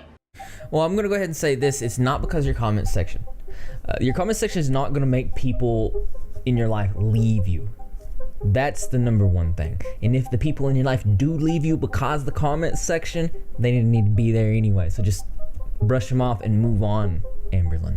Amberlynn's audience would end up attacking the dietitian in the comments for giving Amber bad advice, and the dietitian would just block Amber. Amberlynn was devastated, and she blamed her audience for losing her resource. But a lot of people were asking, like, did this dietitian actually have any credentials, or were they just kind of making everything up? The majority opinion in the community was actually that this person was never really a dietitian. I feel like this may have never become a problem not to victim blame if we would have just gotten a real dietitian to begin with. It's like we're starting to make a little bit of money on YouTube, Amberlynn. You know what would be a great investment? Health insurance, and then you can get a nutritionist or whatever. In 2019, she would go on Snapchat and produced one of the most quoted moments in the entire Amberverse. After all these hate comments, she looked directly into the camera with her fake nails and eyelashes, and she would say, "Whoever can hate me the most gets the most thumbs up, and that's fine. It's because you are weak yourself. You are not happy within your life, and you are a disrespectful piece of shit." It became a meme and a soundbite and a flare on the subreddits. What is it like, Amber, to be a part of internet history? This perfectly encapsulates the disconnect between how Amber sees herself and how everyone else sees her. But by 2019, things had spiraled. Well, Amber had reached 560 pounds. My overall starting weight ever is 560. Her highest ever. And I don't want to just dismiss it and be like, oh my God, if you are 560 pounds, you just have no willpower. Like, I can't even begin to understand what it's like living with BED, because a lot of people are like, this isn't like other addictions because you can't just not eat. But it's also like with her mental health, with her eating, it's like, where is the effort actually being put? Earlier that year, she tried Optavia. Day one of me being on Optavia, and let's do this thing. I got my box. I'm gonna do an unboxing for you guys, but I have to eat 30 minutes of waking up and drink a cup of water. This is way over a cup, but an MLM meal replacement program, after an Instagram nutrition coach had convinced her that it was the answer. I mean, I'd say the solution to any problem basically is either an MLM or like a crypto course. So I think like Weight Watchers, whatever, all those kind of things, they absolutely can help, and different things will help for different people, like kicking geese and the starch solution. But at the end of the day, they're all pretty much just the same thing sliced differently. You can't have your cake literally and eat it too, basically. Amberlynn chose the most expensive plan possible. She tried it for approximately 48 hours, which she quit because she had calculated that the calorie count was around 900 calories a day, which she had decided was too low, which low-key, like, I'd kind of agree, because let's say you do keep on that, And when you do finally reach whatever, your goal weight, what are you then supposed to do? Just magically understand how to eat maintenance calories? But I don't know, because I guess sometimes it can be sort of a life-saving program. Anyway, Amber's commitment lasted about as long, well, shorter than a free trial. Before Octavia, a YouTuber called Obese to Beast had actually reached out to Amber. He offered to help her for free. He had gone through the exact same, basically, situation that she is in. He had gone on this massive weight loss journey and is now maintaining. And Amberlynn accepted help from him, briefly. Then she decided she knew better and walked away from that too. She decided that she wanted to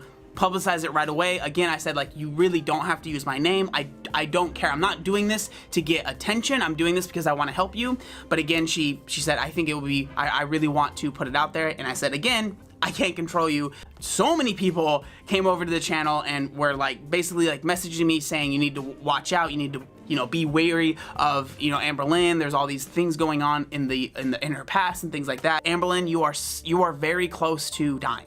And that sounds like dramatic, but I truly, truly believe that, and that is very, very real. And then she concludes that none of the help could possibly work for her. I think that is one of the most frustrating parts of the story. I don't want to psychoanalyze here, but I have a feeling that change threatens her identity. Because it's like, I get it that she might not be consciously thinking like, I am so special. I'm so special that I know that like other people maintain weight loss, but not me. I think the very simple, well, it's very simple to say, the solution lies in finding out why this, she feels the need to turn to food and remedying it, like probably trauma.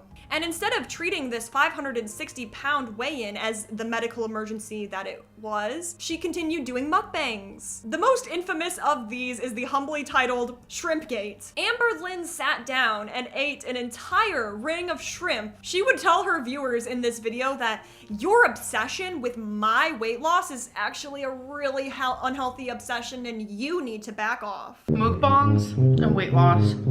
This is like such a big thing because Obese to Beast made another video kind of talking about mukbangs, like obese people doing mukbangs and like mixing weight loss with mukbangs. So I personally messaged him. This is, first of all, this is my life. I'm an adult. I can choose what I want to do versus what I don't want to do. Just because you are seeing one meal out of the, what, 15 I have in a week, how is that going to decipher everything? Do you get what I'm saying?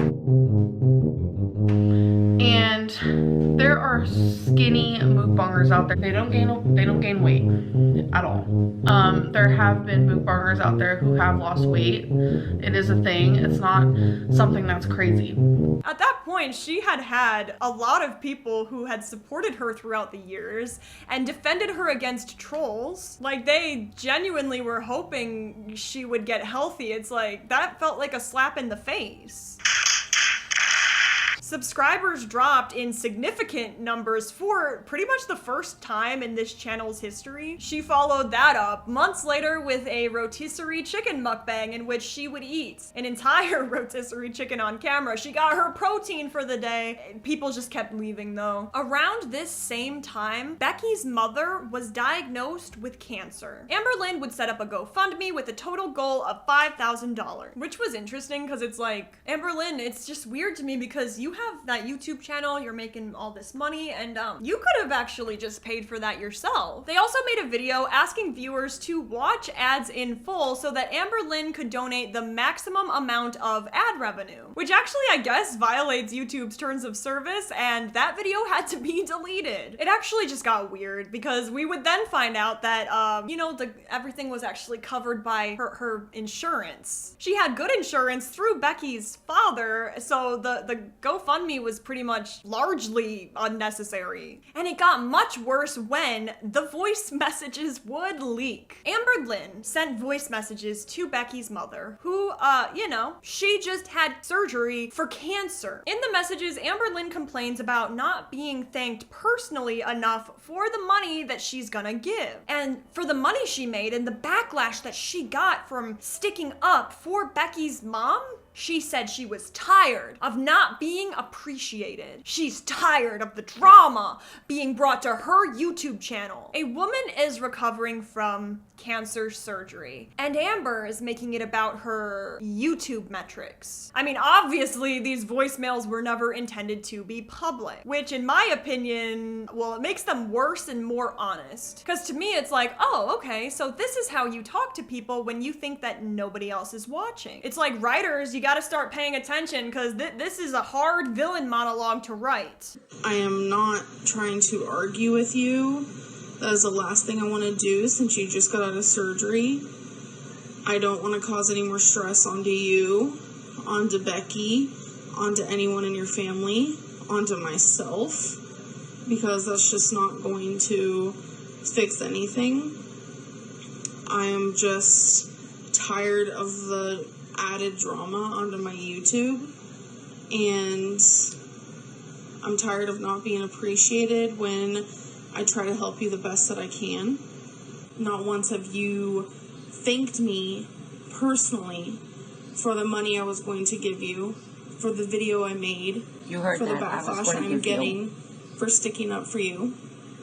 Not once did you say sorry for any of the things that you have brought to my channel that is in a negative light.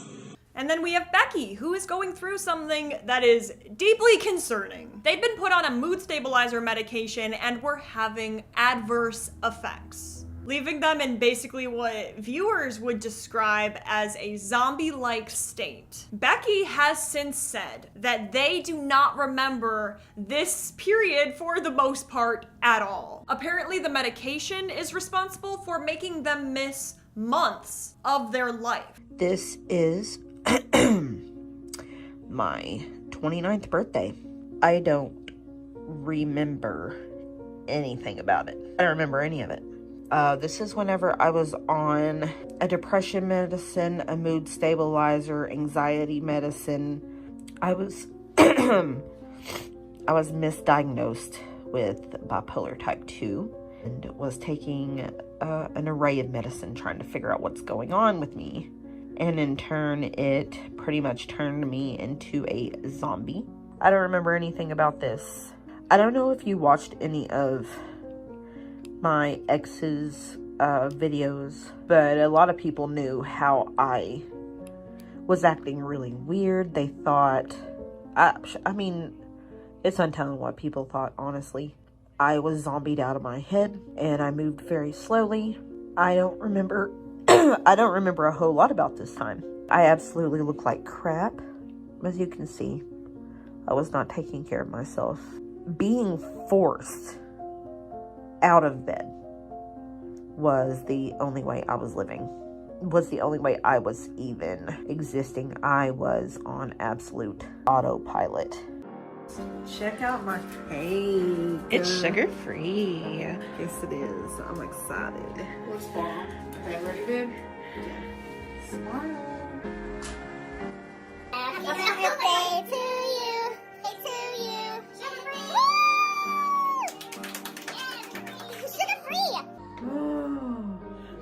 Happy birthday! But during all of this, Amberlynn would continue using Becky as a personal driver, a caretaker if I need them, maybe like a prop for content. Becky was driving in this medicated state and one time almost hit someone, and well, what did Amber do? She recorded it. Becky be driving in her condition. So I know a lot of people care about Becky, and I know some people just like the entertainment of like, oh, what's wrong with Becky? Is she on benzos? Like, what? No. Becky is totally okay to drive. She's okay to cook. She's okay to do literally anything. Oh, dear Heavenly Father. Sorry. Ooh, that girl's big mad. Did you not see her, babe? Yeah. No, I didn't. Can you guys see? I don't know if you can see Becky. She just went under the car. She looks distraught. Hold on. Okay, you guys, after about 10 minutes, Becky was able to get it off. I'm sure a lot of people are like, why didn't you help her? Becky could barely fit under the car, and I know damn well I wouldn't have been able to. And I don't know how, but Becky was able to squeeze under there and get it off. It was during this time where Amber would start referring to her binge eating disorder as the binge monster. She described it as something that would essentially possess her. She said when the binge monster took over, she'd just be mean or aggressive. Once night hits, it's as if I'm a completely different person. That's not normal. To feel like you're out of your body, kind of watching someone else control it, where you literally feel like you cannot control yourself. And you just, oh God, last night, you guys, I binged so bad that I was stuffing my face and I felt literally sick to my stomach. I was so full. And you know what I did? I kept eating. I kept eating and I couldn't stop. Amberlynn would become genuinely hostile if Becky refused to bring her food during this binge episode monster period. And the thing is, Amberlynn would refer to it as something that happened to her, rather than something she did. She sometimes said that she didn't even remember the behavior afterwards, which, okay, so none of this is your responsibility. This might have to be addressed at some point, because even in AA, Alcoholics Anonymous, isn't there not a step that's literally like, make amends? So I don't think blaming will help us in our healing process. It is really convenient to frame it that way, actually, when, you know, the behavior involves screaming at your partner until they drive you to any fast food restaurant at midnight. And we get back to the animals. Well, there were concerns about Amberlynn's dog, Twinkie. Twinkie's nails were chronically overgrown. And in 2017, a viewer would literally call animal control. Amberlynn would say that, okay, the animal control officer told me that Twinkie looks great. And in his words, that professionally, Twinkie looks great. Obviously, I was like, yeah, I know she is a little bit overweight. I kind of feed her too much. That's never a bad thing. Let's just say that the community would remain skeptical. Then in one Vlogmas video from 2019, Amberlynn would express concern that Twinkie was in pain. She said that Twinkie was shaking and unable to jump onto the bed. And instead of, I don't know, taking the dog to the vet, she actually went to Walmart, okay, and then she went to Chili's to eat. If you have pets, can you imagine? She claimed that there's no emergency vet available though. But that's weird because online investigators would find one within 20 minutes of where she's eating. It was actually on the same road. Then she came back and gave Twinkie an aspirin and just moved on. Take him to the vet? No. Like, my cat is elderly, so she has to get her blood like every 6 months or something. And it is expensive and I'm like, ugh. But then I'm like, girl, what the hell else are you gonna spend your like money on? If I'm going to have a fund for just things that I want, like if I want to eat fast food instead of going to the store a few times, I would much rather spend it on my cat's health. Even if you're unaware of the Amberlynn lore, I would be surprised if you have not seen this. During a 2020 mukbang where Amberlynn is in her healthy era again, she opened the Panera Bread delivery order and she was like, just shocked because, I mean, they sent her the wrong sandwich and it was just unhealthy. It was a turkey bacon with cheese and she was really, really upset about it. But she ate the whole thing. And then I got a veggie sandwich. Literally just has veggies. They gave me 2 chips, although I asked for an apple. Oh, they gave me the wrong sandwich. Oh no! I got the Mediterranean veggie sandwich, which is this delicious hummus. There's like a pesto. This is like turkey with bacon and cheese. I'm really, really upset right now. This is not a veggie sandwich. Wow. All right, well, here we go.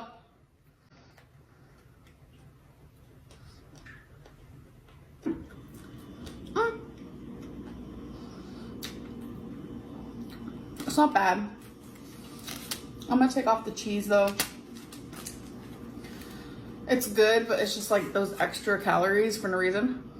Which I could see that if like, I understand if you do have a food addiction and you actually get sent a triggering food, like how hard it would be to be like, nope, throw that away. But I don't think that was the situation. You don't think that was the situation. A lot of people think that she actually lied, basically. But it actually encapsulates how Amber will create these theatrical moments, basically to absolve herself of responsibility from what she's eating. It was never her choice, it was always someone else's mistake. It was someone else's fault. Oh, someone else was influencing me. Personal responsibility is something that she will not touch with a, I don't know, foot pole. You know what 12-foot pole, 12 and a half, whatever. Therapy. In 2020, Amberlynn received a diagnosis that could very well have been finally, it's the wake-up call. She had uterine cancer. The video announcing her diagnosis, I feel, was clearly sincere and emotional. She would require a full hysterectomy, and she actually went through with it, and she has been cancer-free since. So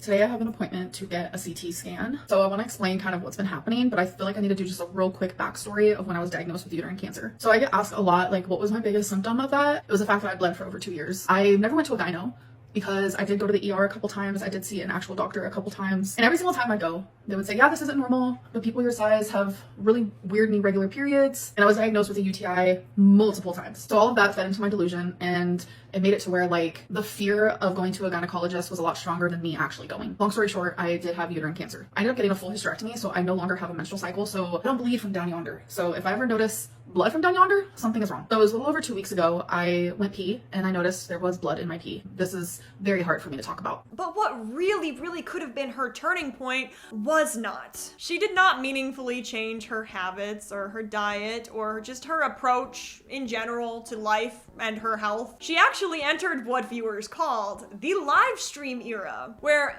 you get a point in your YouTube career where you're done with all the editing and all the planning. It's so much easier to just go live. You made it, Amber. Answering questions from members from a living is like peak. She'd actually kind of ignore everyone else and only respond to members and super chatters, which is like, it's kind of pressure to subscribe, no? But she'd actually just sit in front of the camera for like hours, playing on her phone, barely speaking. It was widely seen as the laziest content that has ever been made. And that is saying something. Lack understanding. People are so quick to group me and all the other fat YouTubers. It's just so weird to me and ironic. And like, where's the content? This is what live streams are. This is what my live streams have always been. How about give you guys refunds? I don't know what for. I'm here and I'm not quitting and I'm not giving up.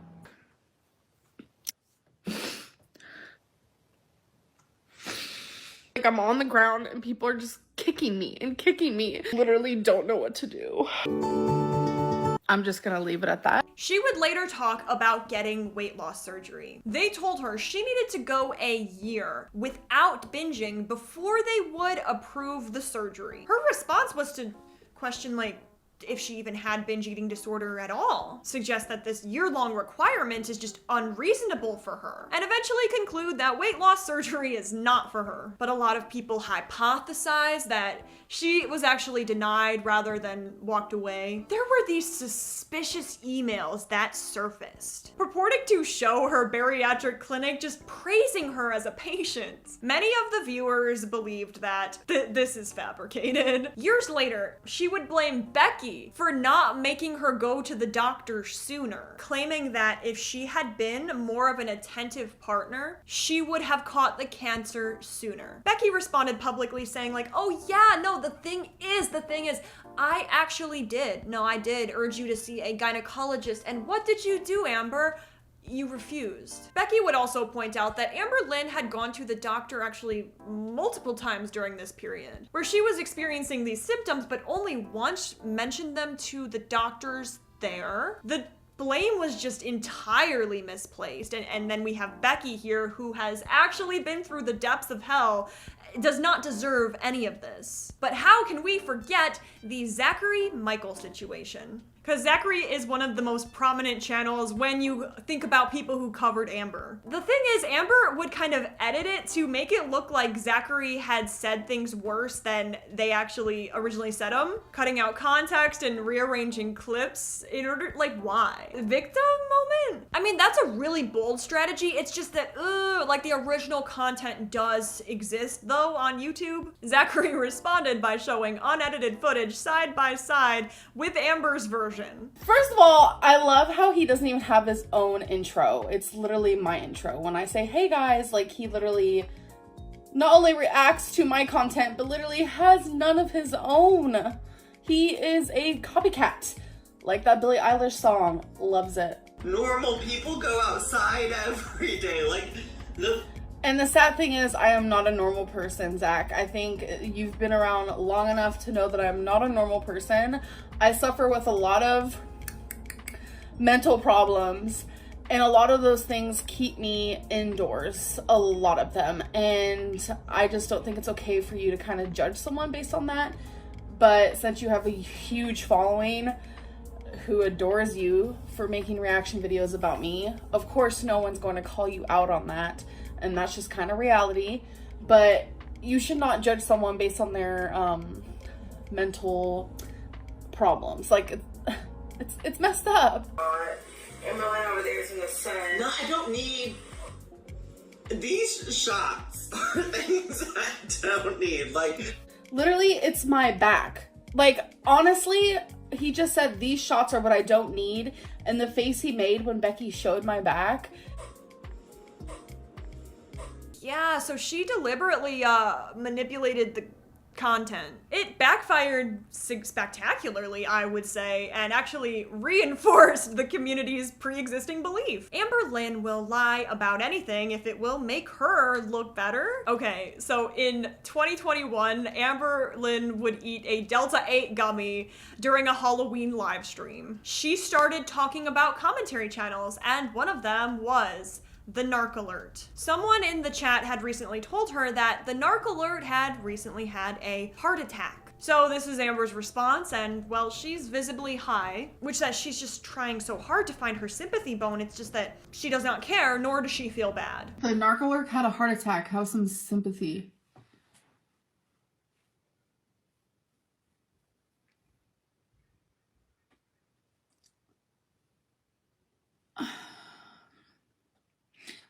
Sorry, I'm trying to find my sympathy bone. My sympathy. I'm sorry.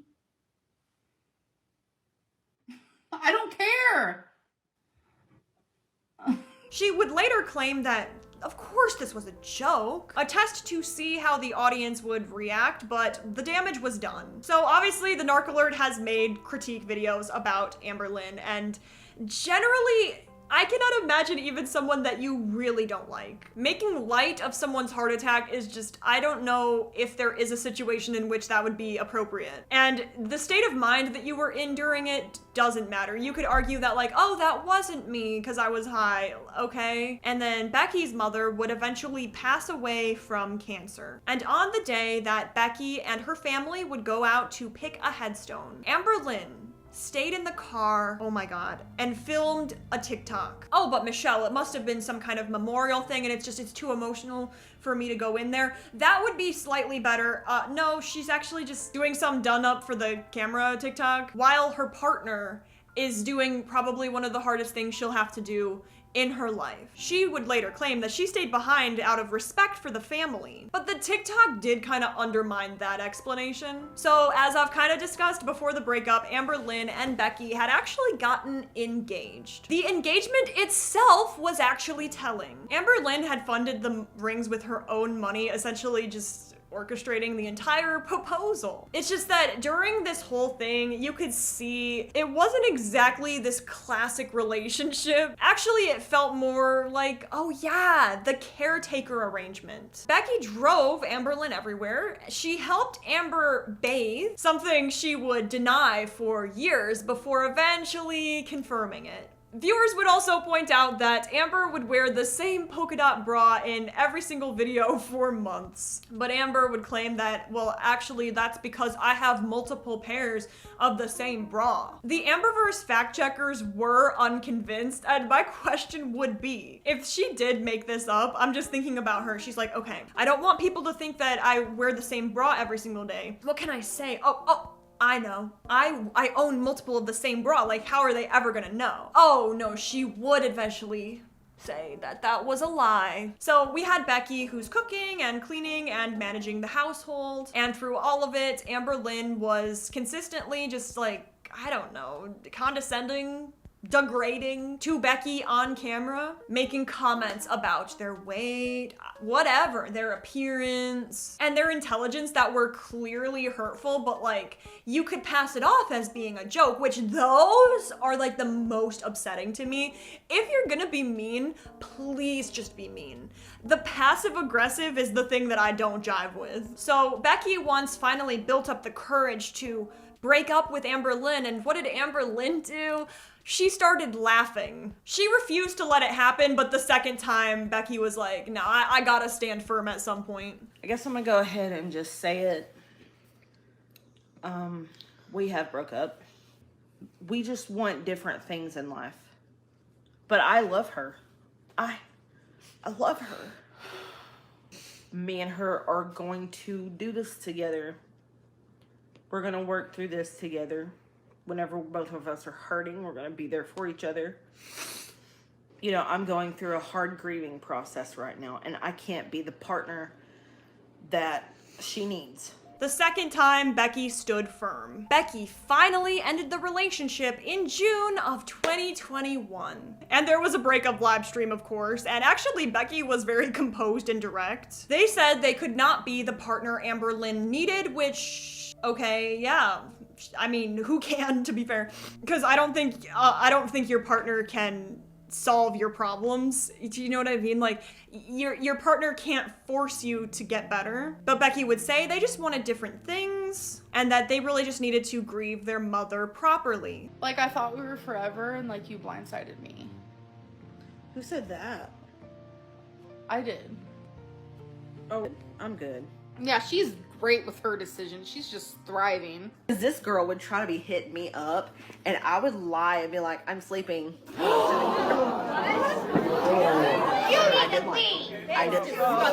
Amberlynn would make it about herself. Yeah, she'd say like, well, I can't eat, I can't sleep, I can't listen to music, I'm never gonna have another girlfriend again. That prediction would age like milk, but if you've ever been through a breakup, I'm sure you understand to an extent. And that last part lasted approximately 2 weeks. Becky would also say that they are traumatized from their time with Amber and that they weren't sure when, if ever, they would be ready to date again. Are you going on Tinder already? Actually, you know what? It's gonna be more you than it will ever be me from here on out. I'm never dating online again because some hood rat. Give it a month. Some hood rat for Give it a sure. Trying to make Becky feel bad for leaving you, huh? Question mark. Well, she proposed to me. We were in love and we had some of our future planned. So yeah, she should feel like fucking utter shit for breaking my heart. Was right for both of us, and I have to respect her in that choice, obviously. She has a big mouth. Everyone knows that. That's something. At this point, we're very happy for Becky. Becky had their own YouTube channel, and we are now sent into the trenches with the wifey era, 2021 through 2023. While still living with Becky and doing live streams together, she's talking to a new person in the DMs. And since she didn't want her name to be public, the community would come to know her as Wifey. Yeah, that was the name everyone decided on. Nobody knew what to call this woman. We would just stand there and eat watermelon together. Would give me a piece of watermelon, like from her mouth. Do you know what I'm saying? And I would take it. And then she went, oh, look, watermelon kisses. And that's just something that we would do.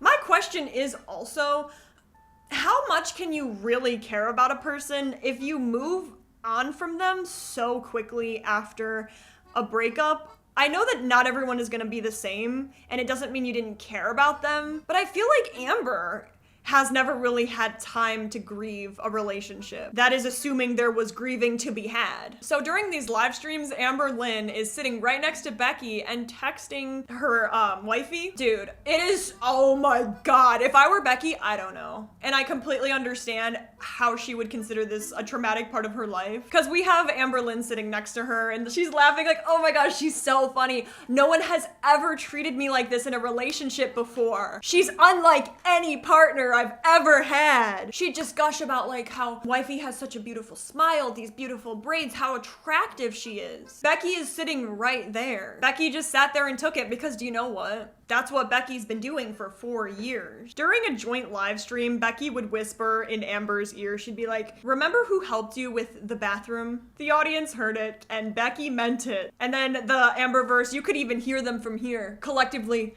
they all went, oh. The power dynamic also in the relationship was just completely one-sided. This was the first time anyone had ever seen Becky push back. Wifey would move in with Amberlynn while Becky was still in the apartment. Like, I cannot imagine how awkward, especially like if you hear.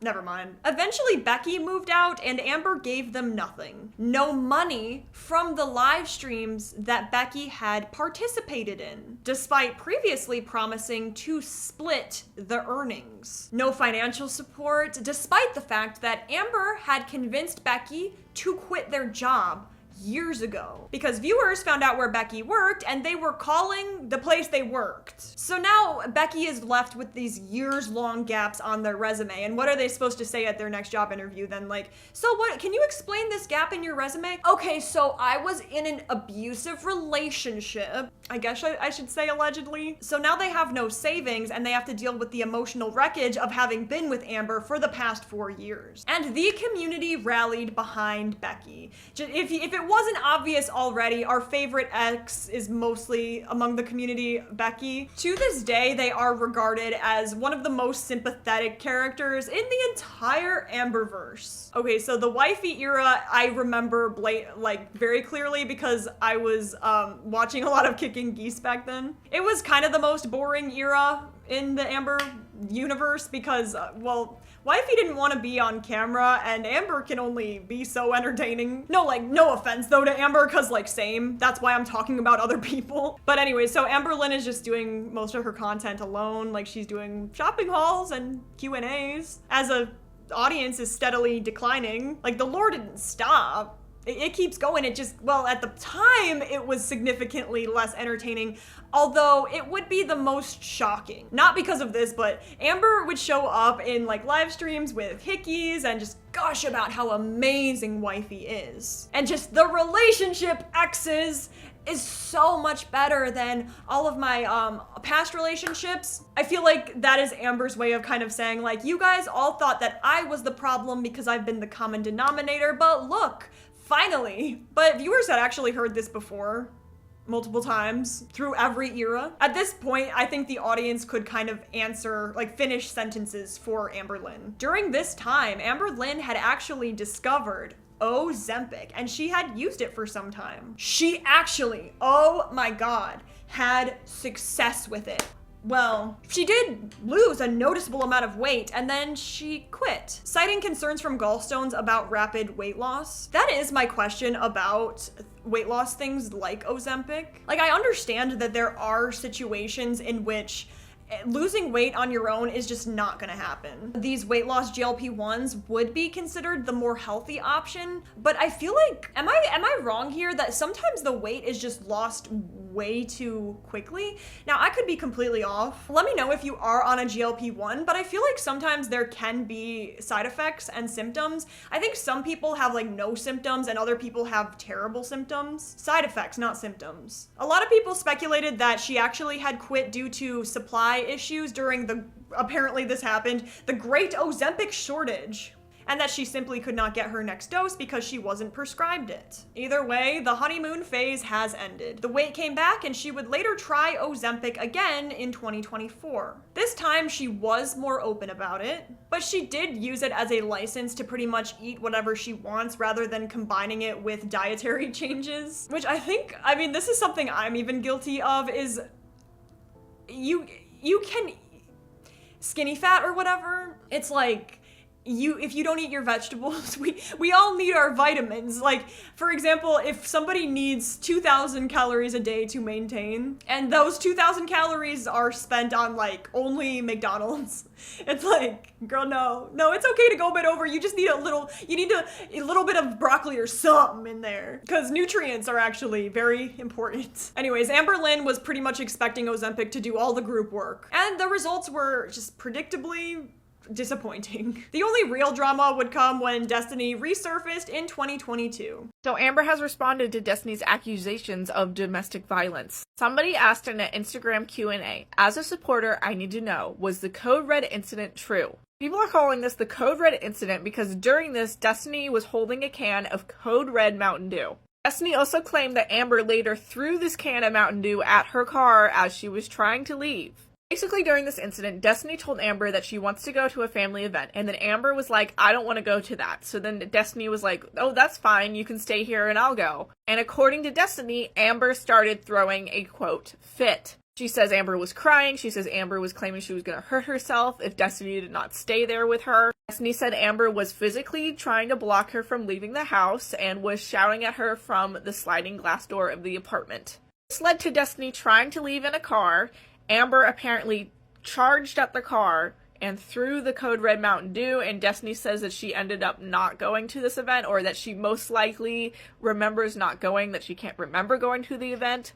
Here's Amber's response. Some of it was, some of it wasn't. I never threatened, and I never threw anything. This is something Destiny and I would always bicker about, even while friends. She swore up and down it happened, and I swear up and down that it didn't. I know myself, I know who I am, I don't threaten, and I don't get violent. What is true was me not wanting her to leave because that was around the time I was struggling with horrible anxiety. Our address got doxxed and I wasn't medicated. I did not want to be home alone because I was scared. There was no argument though. This whole statement makes so many contradictions in itself. So up here you're saying, I swear it didn't happen, but then you're saying some stuff did happen. Her not wanting her to leave part did happen, but you said it didn't happen up here. That's confusing. She's saying there was no argument, so you're saying you calmly told her that, like, you didn't want to go and that you wanted her to stay, and that led to nothing? It's all very suspicious, and I was surprised she even addressed it at all, because now she has been accused by multiple exes of DV and emotional and physical abuse in one way or another. She would tell her side of the story from years earlier. And this is where a lot of things would come full circle, a lot of missing puzzle pieces were added, such as the Code Red incident, if you'll recall, alongside hygiene issues that viewers had for years actually been concerned about and suspected. Destiny would also say that Amber actually was wearing the same bra for months, something that the entire community had already been tracking through video evidence. Imagine explaining that sentence to someone who has never heard of Amberlynn Reid. This prompted a phone call between Amber and Destiny that, of course, would be caught on stream, during which time Amber would use her mental health diagnoses as an explanation for her behavior during this time, saying her mental illness is responsible for making her manipulate in ways. When Destiny pressed her about it, Amber couldn't really name anything specifically that she had done wrong,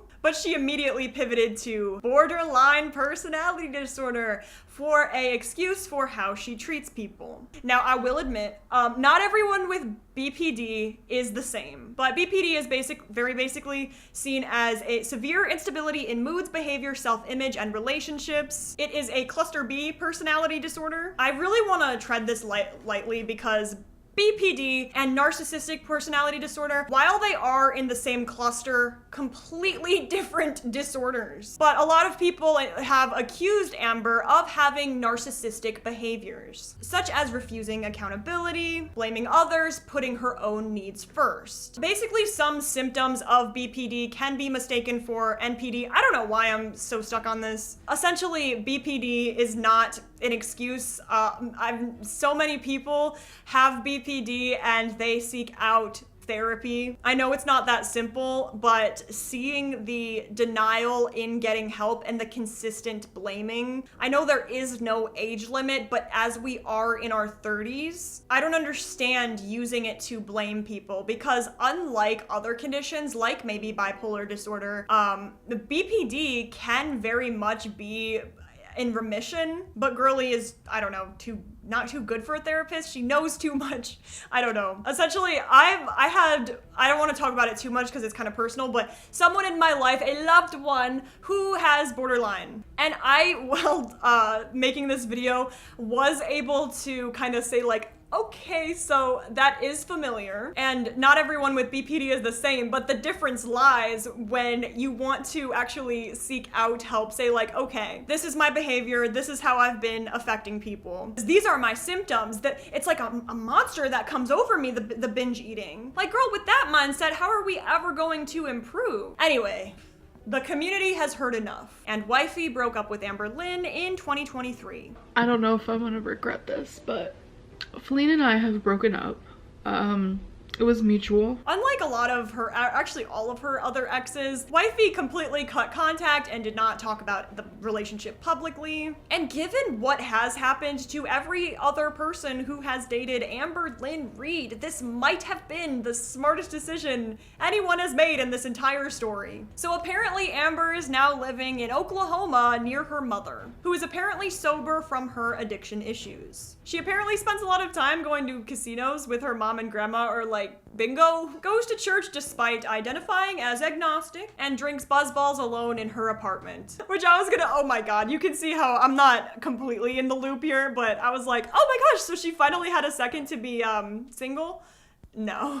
Okay, so the drinking actually concerned a lot of viewers because these buzzballs have like 15% ABV. She regularly drinks multiple during one sitting. And basically people have cited like, okay girl, so you have a family history of addiction. That doesn't mean you're gonna have it, but also like you also have dealt with addiction of your own to food. So just to be wary. That's not the only addiction. We also had the shopping and the content consumption. So the worry was not, in my opinion, unfounded. Okay, so then we go on to her next relationship since Wifey, a girl who she called Valentine. A lot of people actually believed that this relationship was entirely fabricated. I actually think it would have been good if Amber had fabricated this girlfriend, because it's like, she has been in relationship after relationship. Like, what has her biggest gap been between relationships? It looks like maybe, now Amberverse, you're gonna have to correct me if I'm wrong, but Jade through Tommy, this is the longest public gap, which was about a year. But anyways, then she had this girlfriend, Tommy, who actually is a person. And the cycle continues, and we have a season finale. Probably not. It's probably gonna be like one of those TV shows that goes on way too long, and it's like, you guys could have just left it short and sweet. So this is where we get into the alleged feederism. Now, if you don't know, some people have a very special interest in, like, watching people eat. Not even just that you like bigger people, like the process of watching people overeat. So here is what is documented. Tommy actually has a public connection to feederism. After Amberlynn introduced Tommy in 2024, internet users had found publicly available feeder-related content and posts and photos from Tommy, basically on fetish sites and social media. And multiple communities had independently verified that Tommy had been participating in feederism. Also, Tommy's previous partner was part of this community. They had actually passed away due to complications from extreme obesity. And that kind of caused the Amberverse to panic, because it's like, yeah, so Amber's already over 500 pounds, really shortly after Tommy's previous partner's passing. So also there's these videos that are like borderline, kind of look like they're for a certain community, if you catch my drift. And others are kind of less so, secret, like the crumble video, where it's just like, girl, is this a mukbang? Because it doesn't really looks like a little bit different. Amber has actually defended Tommy and said, like, the internet is just spreading misinformation as always, and the internet's just making assumptions about their relationship. She denied a lot of the conclusions that people had made and said that people had taken it too far. A common theory that is definitely not, like, something I can prove, so allegedly, was that actually Amber is into it. Like, if you are the person who is eating a lot, it is called a feedie. Your education for the day, man. Learn something new every day. For example, during the wifey era, some people felt as though wifey was like encouraging Amber to eat, but again, alleged, like wifey wasn't even on camera. But they said Amber's overall attitude towards food during that relationship kind of changed, and Amberlynn would kind of talk about how wifey was attracted to her body. A lot of people thought that was kind of like saying that she loved her exactly as she was, possibly suggesting that there was an attraction to size. And then Amber has also talked about just liking being taken care of. She liked it when a partner would bring her food. I don't know, just do stuff for her, make her feel accepted. And a lot of people were like, hey, so what's going on here? Because during certain eras, such as the wifey era, Amber would just skyrocket in weight, which again isn't proof, but it's like, Anyways, in conclusion, I think that Amberlynn at the beginning of life was dealt an extremely terrible hand, and she has spent the last decade refusing to change that record. Childhood trauma and how it affects people is real. There isn't like a perfect victim, and the mental health is real, but also food addiction is real. And I'm not gonna question or pretend to understand. However, what I can also say is that the lying, and we had mistreatment of so many partners, all of them actually, manipulation, the refusal to change despite every opportunity and resource available. At some point, we're using our past as a shield. You kind of hide behind it so you don't really have to take responsibility for the person you are choosing to be today. But yeah, let me know your thoughts on this one. Let me know if I had any bad takes, because that's very possible. But if you're new here, while you're here, you might as well throw the video a little thumbs up and subscribe. And I will see you guys in the next one. Try not to fall too deeply into the Amberverse. I'm sorry if I introduced you. It's harder to escape than it looks. Peace out, love you guys.